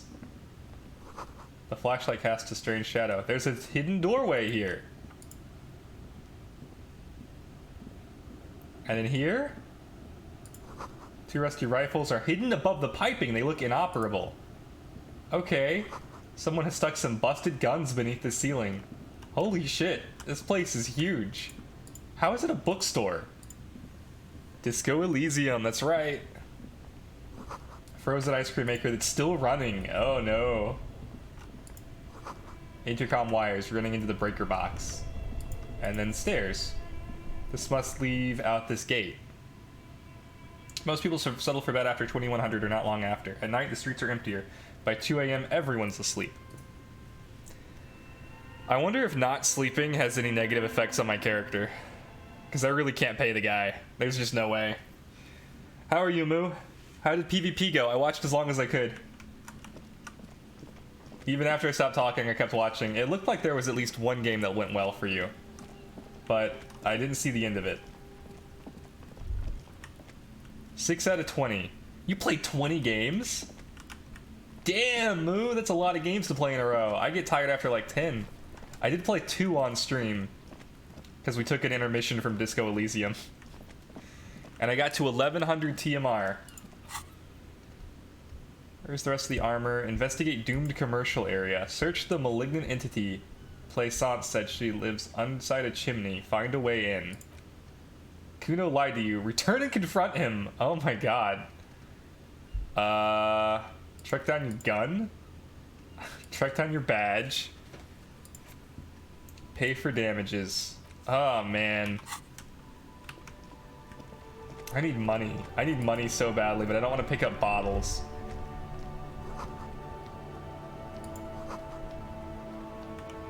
Enormous bowls worthy of a real man. 690 was my highest. Alright, well, you're getting there. I'm glad that you placed somewhere because I think that the, I think when you start placement, you start at 1000, and 1000 is way higher than, like, the average Tim player who's starting PvP. So, as you do placements, it gets lower, and then by the end of placements, you're, this book is titled Man from Gelndal and the Wildfire. Gelndal? That's what these radios are for. It's for this shop. That's funny. Don't know where my gun is. Yeah, PvP's a lot more fun after you place, because then you're playing with people who are actually on your level. What's in here? Is it locked? A sturdy metal door guards the southwest entrance to the apartment building. Locked. The door rattles against your knuckles, but there's no response. Knock again. The door rattles again, but this time you hear elderly an woman. elderly woman's voice calling out from inside. Stop banging on the door. My God, she's got I'm a not bat. letting any more strangers inside. Who am I speaking to? Doesn't matter who I am. Now go on, get out of here.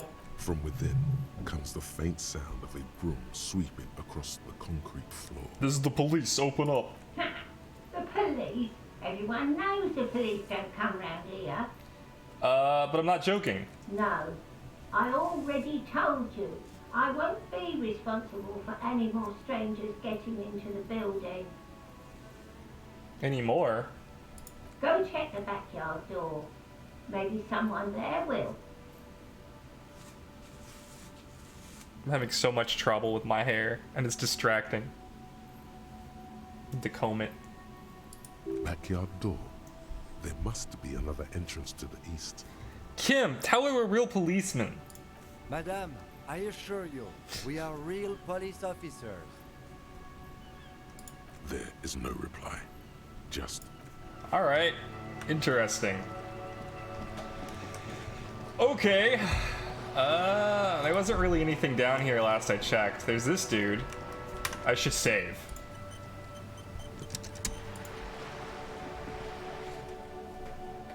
A striking woman leans against the cabin top of her sailing boat, smiling as you approach.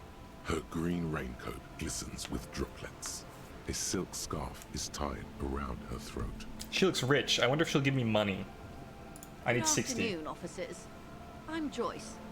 Nice to meet you, Joyce. Joyce L. Messier. I represent the board of Wild Pines, the owners of the harbour.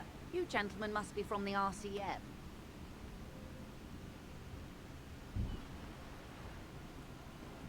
Holds out her hand. Shake her hand. I'm glad to see you here. Her grip's tight and cold. Like steel. There is strength there. If she wanted, she could sink her nails deep into your skin. I was dispatched to handle a strike, not a lynching. Anything I can do to assist the RCM in this matter, I will, gladly. That is good to hear, madame. My colleague will take the lead on this interview. I should let you know that he is recovering from an unusual medical episode. Very unusual. But I can assure you of his ultimate competency. I love how we look in this stupid frame so much. It happens quicker than a shooting star. But did the lieutenant just wink at you? I love the lieutenant. How interesting. I wish you a swift recovery. In the meanwhile, you have my full cooperation, and the full cooperation of the Wild Pines group. You're on a boat. Why, yes I am.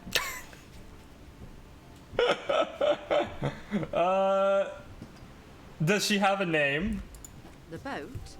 No. It is called Cor de Lady 19, because that's the type of sloop it is. What kind of boat is it? It's a pleasure craft, a 19-pacer. It also happens to be rated for Category 1 racing. Though these days I mainly use it for business. How do you like it? My sloop? I like it a lot. It's the eel's hips, baby. Ha! I'm enjoying this part of the interview. It has so little to do with the murder we're investigating. Kim! You gotta chill out, buddy. This is really important stuff.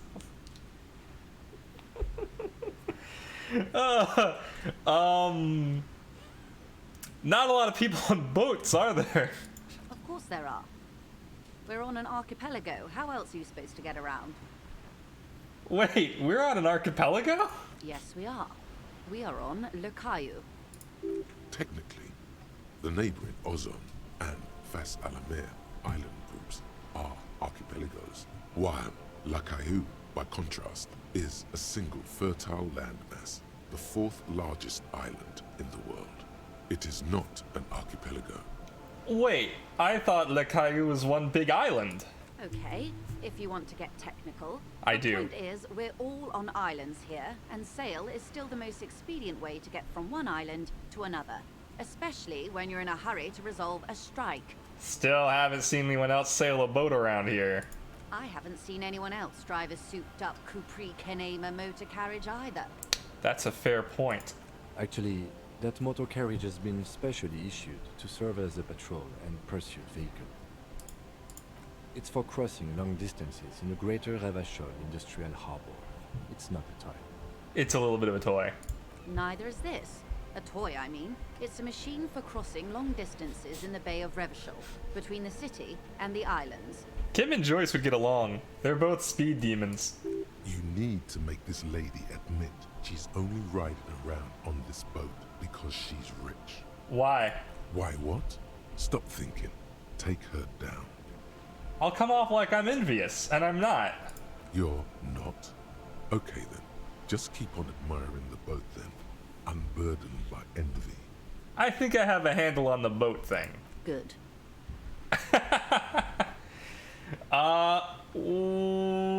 Do you know something about these tattoos? That's the man who was killed. I'm Yep. afraid this is a discussion for once we've cleared the lynching question. So you know something about the tattoos. Better not tie the forestay to the batstay on this. I hope there is something else I can help you with. You seem rich. Can I have some money? Is what you want to say, but it isn't that easy. What? Is Why it? not? Look at that lady. Take a gander. Squint your eyes, bub. What lustrous hair. A well-kept, yet tastefully short bob of dark hair. Despite the first hints of grey, she's elected to keep it au naturel, shaped into a permanent wave. Late 40s style. Positively statuesque. While dull orange pearls hang from her earlobes, red from the cold. Her light green eyes scan you, full of knowledge and worry. Wealth and all its possibilities. I see. I have a crush on this woman now. These are the kind eyes of the rich man that seem to say everything is possible, within reason. Yeah, so? Now look at you. Hey, Madness. You misery-clad simian. Barely able to tie your own laces. Your armpits are lakes. A scythe of booze precedes you. Your hair sticks to your forehead, and your underwear feels uncomfortable. You're poor. Poor as balls. You can't ask this person for money. You're too.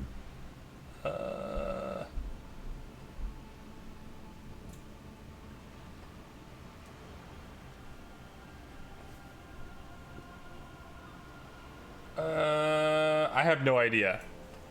I already have stream avatars. Looks awesome. It's pretty great. I like that you can pick them up and throw them if you want to. Oh no! I just put a bunch of jumps down. Good luck, everybody. I meant to throw my little dude. Whee! You can't miss. My little dude face planted. Hey, Koos, this is the moment you've been waiting for.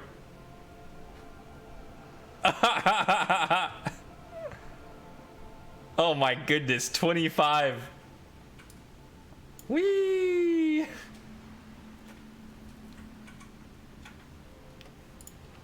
I can also do this cute thing. Ah, where did I go? Oh, I guess I'm just gonna float around then. That's fine, I guess. Yeah, I accidentally pinned myself. There we go. He's pinned. Am I ashamed? I'm a goddamn working man. I'm not ashamed to shake this leech for some You dough. think your little communism protects you from this feeling? No. The more demeaning it is to grovel at her feet. As I was saying, if there's any way I may be of assistance, please don't hesitate to ask. I guess I'm not asking her for money. Can you tell me about the strike? Everything. Right up to, but not including, trade secrets. What if I want to hear about trade secrets? First, you'd have to repeal the Emergencies Act of Trade in Aliments. That gives me the right to silence. It's quite the octopus. Whoops. The octopus that straddles Revachol, the Emergencies Act, is the cornerstone of post-war Revachol, inseparable from the world it created. How do I repeal it then? Why? By throwing off half a century of foreign domination under the Coalition. Cheers, let's all hydrate. Unfortunately for you, the Coalition also leases you the right to police West Revachol. I see. You'd be shooting yourself in the foot, in other words. But I am derailing us. You wanted to know about the strike. What is your role in this precisely? I believe the official title is Senior Labor Negotiator. In practice, I'm a grocery clerk. I relay the union's demands to Wild Pines and return with Wild Pines' counteroffer. I see. And how are the talks going? They're not. That's the problem. The union stopped all negotiations a week ago, after that awful lynching took place. Now that's interesting. Wait, she just admitted that the lynching and the strike are connected. She did. Now they won't even let me into the harbor. There's a 2-meter 20 racist behemoth blocking the gates. So the strike is connected to the lynching. Yes, I believe there is a connection, but that's a subject for later. How are the talks going before the lynching? Let's say I was not making the kind of progress I'd hoped for when I first arrived. And when did you first arrive? I arrived 3 weeks ago. Yes, in the middle of February. The bay was still partially frozen then. I prefer to do these things on site, like the RCM. But the strike began in December. He looks at his notes. I wasn't the original negotiator here. I took over after Mr. Gaumont hit a wall with Mr. Clare, the union boss. Mr. Clare refused to speak with Gaumont despite concessions he'd granted the union in prior negotiations. This isn't the first time the union has gone on strike? Heavens no.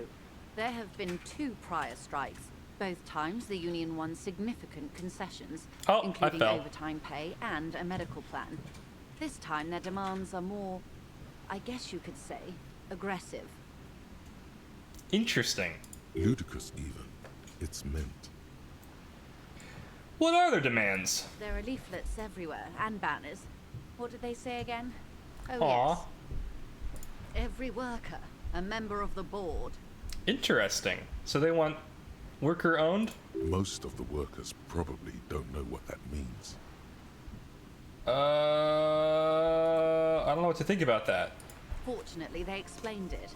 Every time the Wild Pines group makes a decision about anything, it needs the signature of each of the 2,200 workers in its Martinez terminal. This is what I'm talking about. Like, they make these terrible arguments for every point of view in the entire game. It's hilarious. Like, this is clearly ridiculous. Nobody does this. Publix is a worker-owned store, and they don't do this at all. Just so you understand, this is but one of 22 terminals owned by Wild Pines.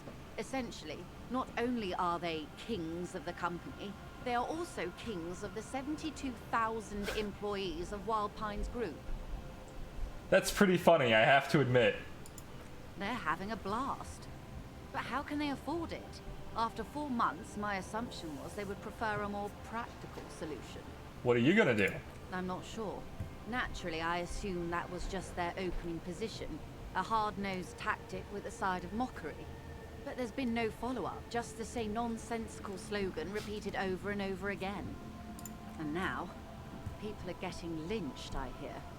Behind the whirling in rags. A disastrous situation if there ever was one. I don't think there's a good ending to this game. Excuse me, from whom did you hear about this lynching? I first heard it from the boyer at the gates. Interesting. The one whose very name advertises his aversion to work. I think he said it was, "Call me mañana."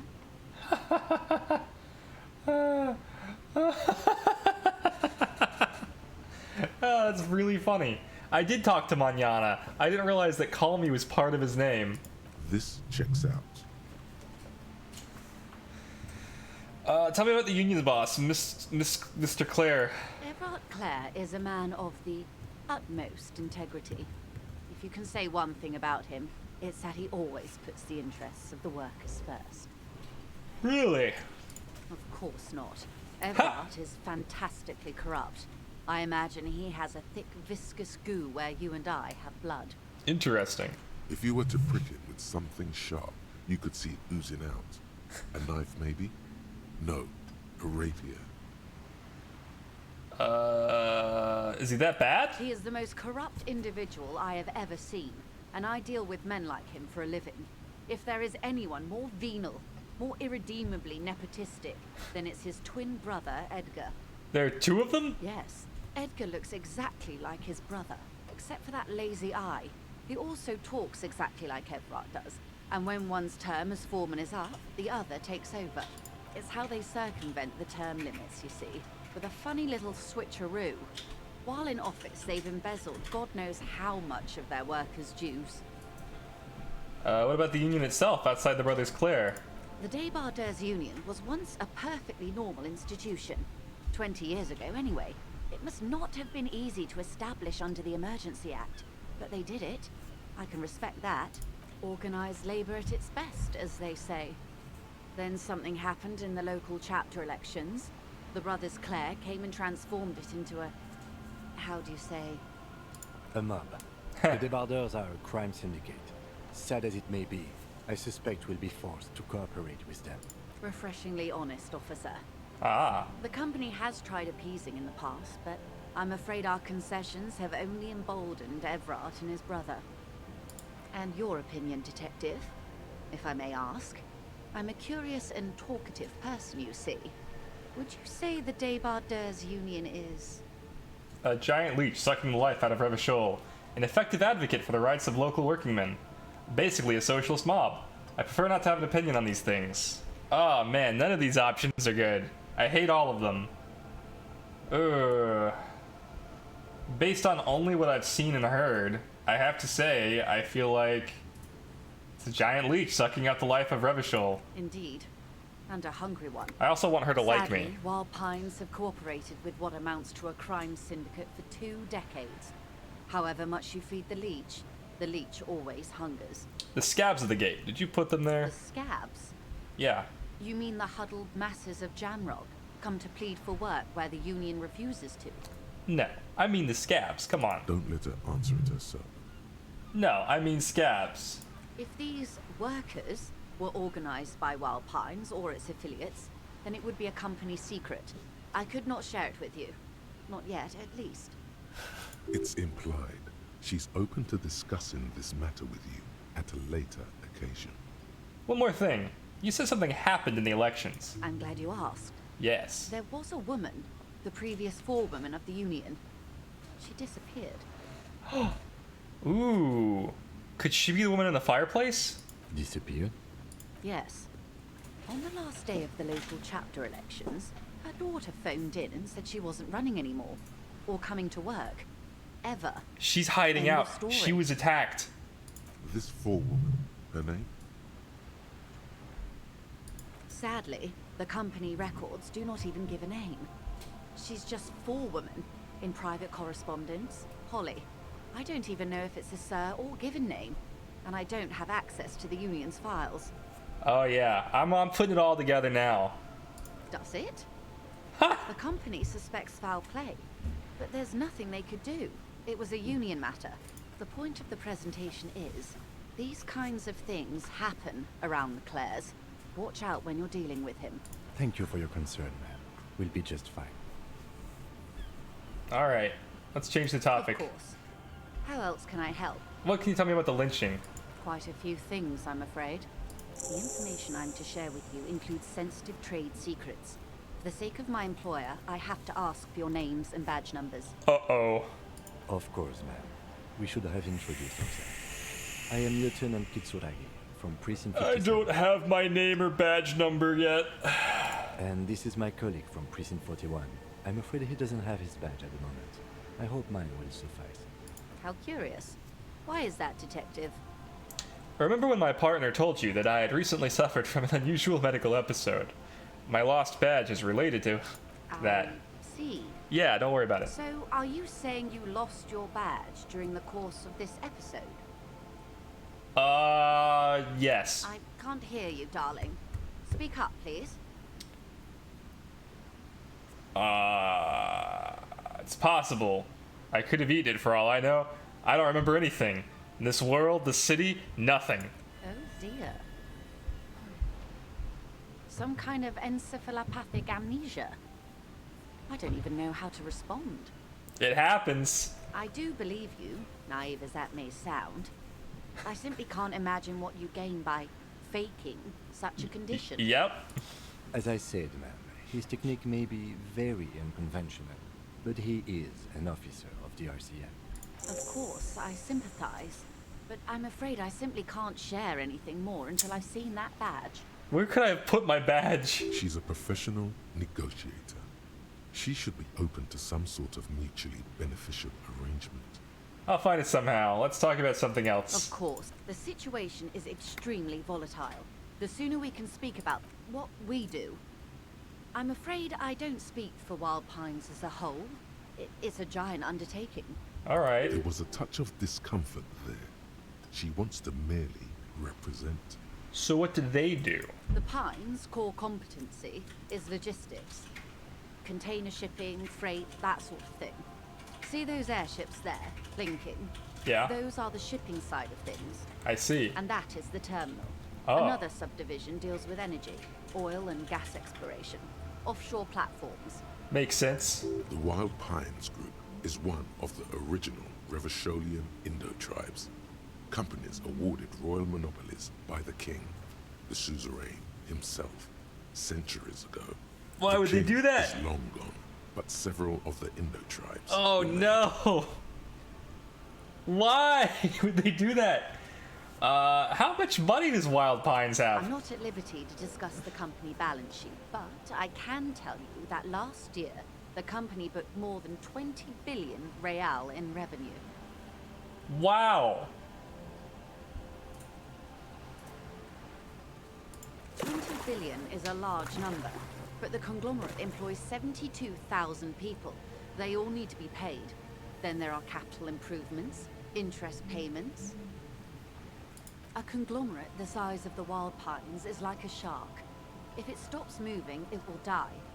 Then what becomes of those 72,000 families?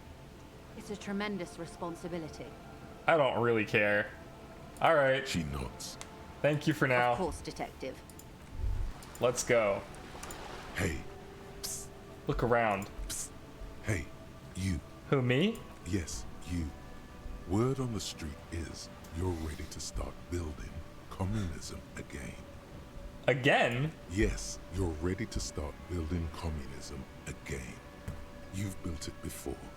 They've built it before. Hasn't really worked out yet.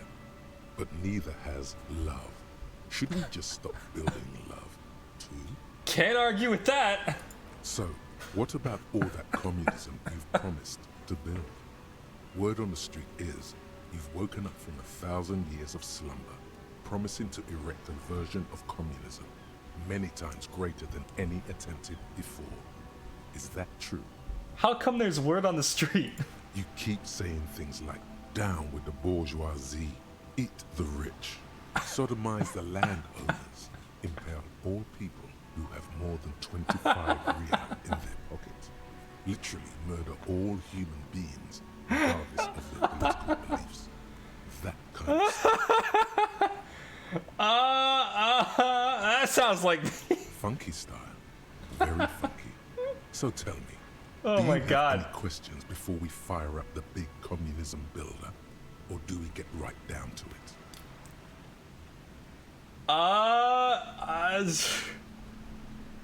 Yeah, let's start building communism. Oh, yes. Get the firing squads and the animal wagons ready. Oh my God! We're building the worst version of communism. Firing squads, you didn't say anything about those. Too late to back out now. You can't make an omelet without breaking a few million eggs. Well, if my insane rhetoric mind says so, yeah, I guess we're breathing in the pristine air. Thought gained. I'm now like a socio communist, anarcho, socialist or something. I don't know. Something. Who knows? Who knows what I am? Why do I just have these thoughts? Lonesome. Long way home. Hammer and sickle intensifies. Here we go. Home awaits. Walk past Station 41 and through the market. We finally remembered how to get home. Spearhead to the other side of the lake. The frozen eye at the center of the district. Then, past the video rental store on the corner. There, at the end of a street lined with pine trees, a small house no larger than a matchbox. 11 Voyager Road. You no longer live there. Those times are gone. And so are those people. What? Why did you come here? Why are you still here? And where's the dealer? You have to get back to work. That's all you have now. Learning cap for perception raised to 5. Speed gives 1 psi. Interesting. Oh, there's more of these now. Interesting, interesting. Very interesting. Masovian socioeconomics. So now I can internalize my communist dealings, and I can maybe get rid of my inexplicable feminist agenda, my lonesome long way home, or my volumetric shit compressor. This is how I got my shit together, you see. Or I suppose I could unlock one of these, and then I could also add more. Fucking wild. Alright. I'm on board with, like, okay, so during all of that, do you remember actual police work being done? Because I think we found out that there was the one woman side of an apartment building. Why am I looking at this wall? I don't have high enough conceptualization to know about this wall. Sure. Balcony with a view to the yard and to the hanging. Interesting. Can I get up there? Can I talk to this guy? You see a young man on a balcony nursing a cigarette. His eyes have been following you for a while. Yeah? Not looking for any trouble, officer. He says in a quiet voice. It's the voice of someone who has something to hide, my liege. Why am I like this? Why does drama speak so loudly in my mind? Too late, young man. Trouble's found you. No, no trouble for me. I just want to know what's going on here. I don't want to be seen talking to the gendarmerie, if that's okay. I just want to finish my cigarette. I see. Don't let him go. This could be your witness. The balcony has a great view of the whole thing. Actually, the gendarmerie and he really needs to talk to you. Really that important? Yes. Like a nervous cat, he keeps stealing looks at the neighboring windows. All right, but make it quick. Once I finish this cigarette, I have to run. Looks like you've got a good view of the Whirling's backyard. Tell me about the hanging. I can tell that you finally got him down. Yes. Thank you. You're welcome. It was quite a disturbing sight, even by Martinet's standards. Yes. What were you doing last Sunday? Oh. You already asked me that, didn't you? No. Wait, is someone else investigating the lynching? I'm pretty sure I didn't. No, not you. Some more muscular type. And when did you speak to this more muscular gentleman? Last week? I don't know. Look. He looks around the courtyard again. Rain patters on the window. Sills and dead house plants. Too late to do me good. It'll take more than rain to bring this place back to life. You didn't answer the question. What were you doing last Sunday? I had a friend over. What kind of friend? It was my Sunday friend. What's your friend's real name? Did he see something? He doesn't reply, gesturing no with his cigarette. Under the dull and darkening sky, the neighboring windows stand silent. Can you tell me your name? My name? Yes. My name is Martin Martinez. That's definitely not his real name. You're not actually called Martin Martinez, are you? No, of course not. Ha. Could you please lower your voice? Alright, we'll talk later. No. We won't. Now, if you'll excuse me, I really need to get going. YOLO! Time to Yeah, bring that's out your secret pretty cool. charm. Tears and begging. Show him your emotional side. Throw yourself before his very feet like a dog. What do you want from me? Do you want me to cry, huh? No, for God's sake, I don't want you to cry. Listen, I really have to go. Good luck with the investigation.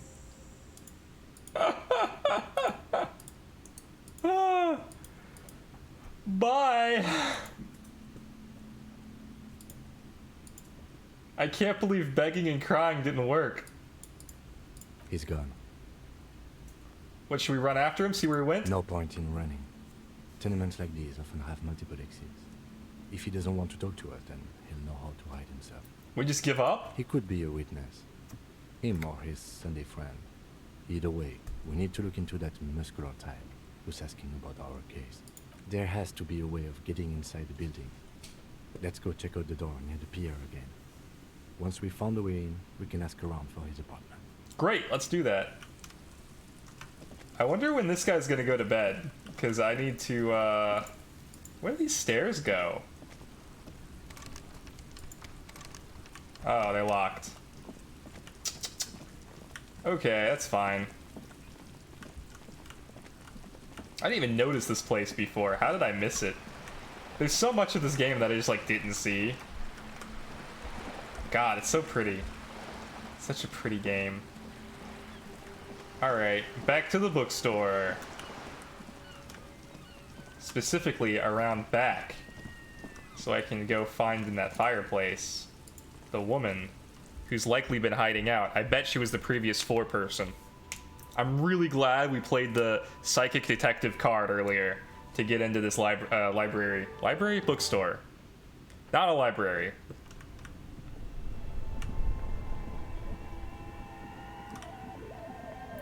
I should save.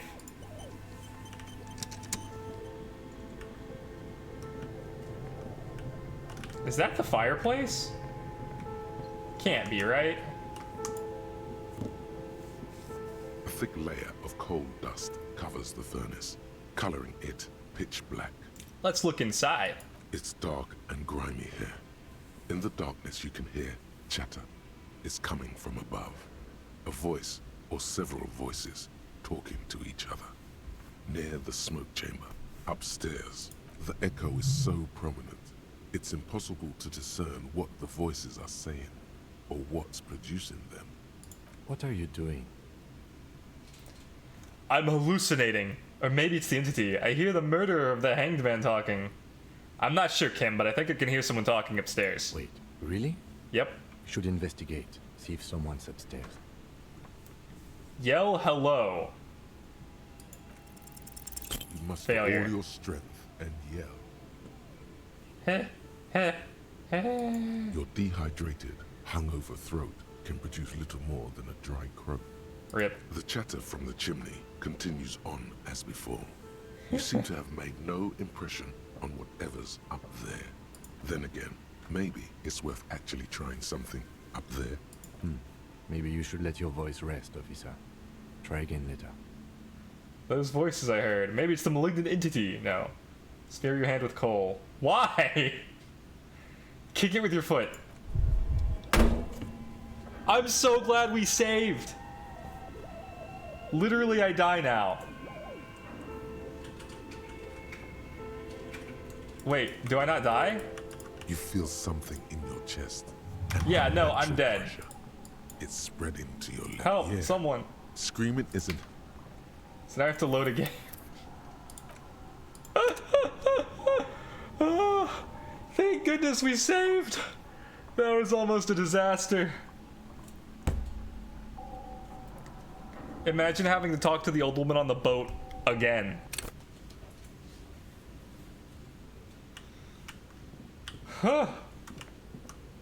Okay, all we have to do is talk to the chimney now. A layer of coal dust covers the It's dark, the echo. What are you doing? Wait, really? Let's yell Should again. Investigate. Oh, we're successful this time. A mighty bellow echoes throughout the chimney's depths. The chatter of tiny voices above suddenly cease. Then, Hello?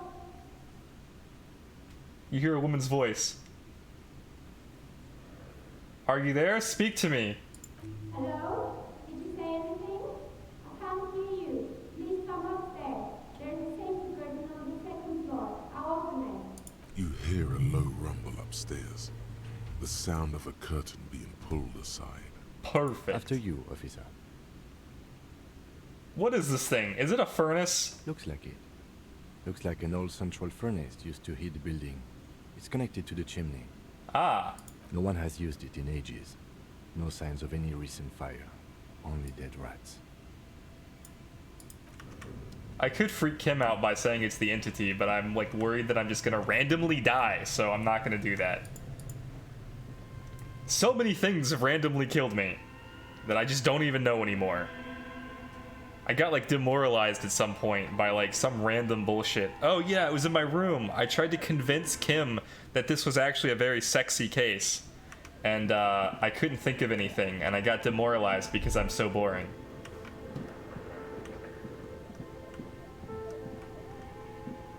Oh my goodness, there is somebody up here. This tray is full of dice. Colorful polyhedral dice. Hundreds of them. This candy dispenser has been repurposed to contain thousands of dice. Woo! Hello, I'm Nia. Novelty dice maker. Did you try knocking on my window? I must have missed you. I've been listening to my Milius. She taps on her headphones. So what kind of die are you looking for? She's got a direct view to the backyard. You should interrogate her about the lynching. Hold on. What do you mean by Milius? Yes, a Milius is like a call-in station. You need a two-way radio to access one. That's why I have these. I see. Mostly, they just teach you to swear in different languages. But some of the stations can be quite interesting. I was so absorbed, I must have missed you knocking. I love the subtle puns. The punnery. You must have been confused with someone else. I haven't knocked on your window. Then how did you get inside? By the south entrance? You know what? It doesn't even matter. What matters is that you're finally here. Let's talk dice. Did you have something specific in mind? Why are you asking me about dice? I'm a novelty dice maker. Oh. Tell me the name of your role-playing system and I'll make the die you need. That's why you're here, yes? Sure. I like role-playing games and I need some dice. Why not? Very good. My rate is 10 real per set. I have Unless one. you want something really unusual. Take a look around and see if there's any particular stone you want to use. It almost looks as if the stones and dice are a natural part of the room, growing out of the shells like stalagmites. No falsehoods are present. She's a novelty dice maker and doesn't have anything to hide. Ask what you need. How did you become a dice maker? How did I become one? Yeah. It was a business decision. Oh. I was a regular jeweler at first, but that's an unfocused field with too much competition. Some of my friends were role players. They asked me to make some polyhedral dice out of cobalt. That was my first order. I grew it from there. Do you like role-playing games? Not especially. I like working with rare materials and a steady pay. And role players as customers? They're nice people. Some of those nice people have big bucks to spend on novelty items. What do you know about the man who was lynched behind the whirling in rags? Nothing really. I didn't know him. The lieutenant looks at his notebook, then the woman under the large window. Your window looks directly onto the courtyard. You're saying you didn't see or hear anything unusual last Sunday evening? I'm sorry, detective, but as you know, I usually have my headphones on when I'm working. It shuts out most of the daily ruckus behind my window. What do you mean by the daily ruckus? Well, there's always something going on in the Whirling's backyard. Always? Like a lynching? During daytime, there are usually those kids. That's true. And lately, I've been seeing a lot of drunk workers hanging about. Must be because of the strike. That checks out. She's heard of the murder, but did not see it, sire. But I never saw anyone during that fateful Sunday night, I'm afraid. You never took your eyes off your work to look out the window? I might have, but in this case, all I would have seen is my own reflection staring back from the darkness. Oh. It's light here, but dark in the yard at night. That makes sense. It's really hard to make anything out in the yard when it's dark outside. Besides, I rarely get up to look out the window when I'm in the zone. Oh man, we really blew this lead. This person values focus above all. She keeps her sharp sight on the instruments before her. Do you often work Sunday nights? It's an odd profession, making dice for people. But I like it, and I prefer doing this to sitting at home. I see. Thank you for your answers. She nods. Anything else, officer? Where are we anyway? What is this place? We're inside the chimney of an old central furnace. It's strange, I know. Cheers.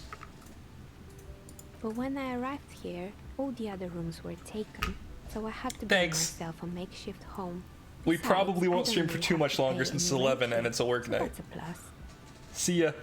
But we'll definitely continue to play Disco Elysium next Saturday and Sunday. Creative. When she arrived here, there was no room Wow, that's late. else. She must have known the other businesses. I've heard this place is cursed. Do you know that the people call it the doomed commercial area? I've heard the stories, but I don't think those stories are true. Plaisance is the one who sent me. She convinced me that the place is swarming with malicious energies. Plaisance, the bookshop lady? I've heard that her business is doing rather well. Have the energies spared her somehow?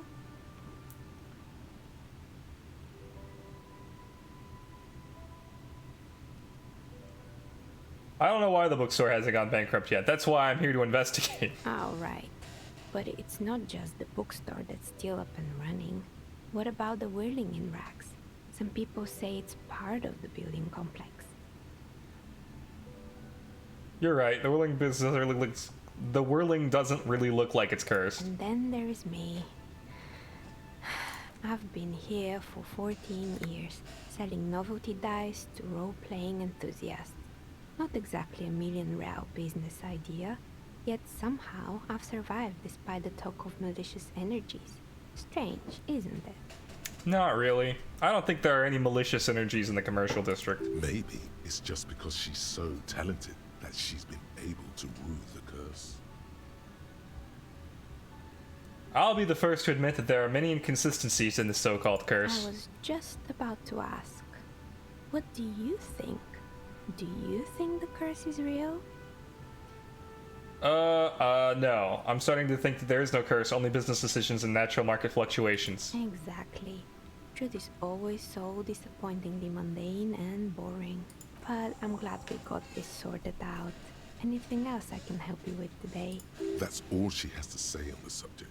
She's been thorough and truthful, as far as we could see. Why hasn't her business failed?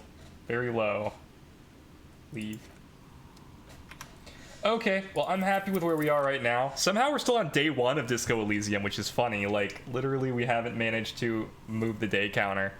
I think I am going to end it there, though, because I know people have work tomorrow, and I've also got some stuff I've got to do, so I think we're going to head out. Thanks for hanging out with me and watching Disco Elysium happen, and I guess I will see everybody tomorrow, right? Yeah, tomorrow's a Monday. I don't know what we're doing tomorrow, but I guess I'm going to figure it out real quick. Bye!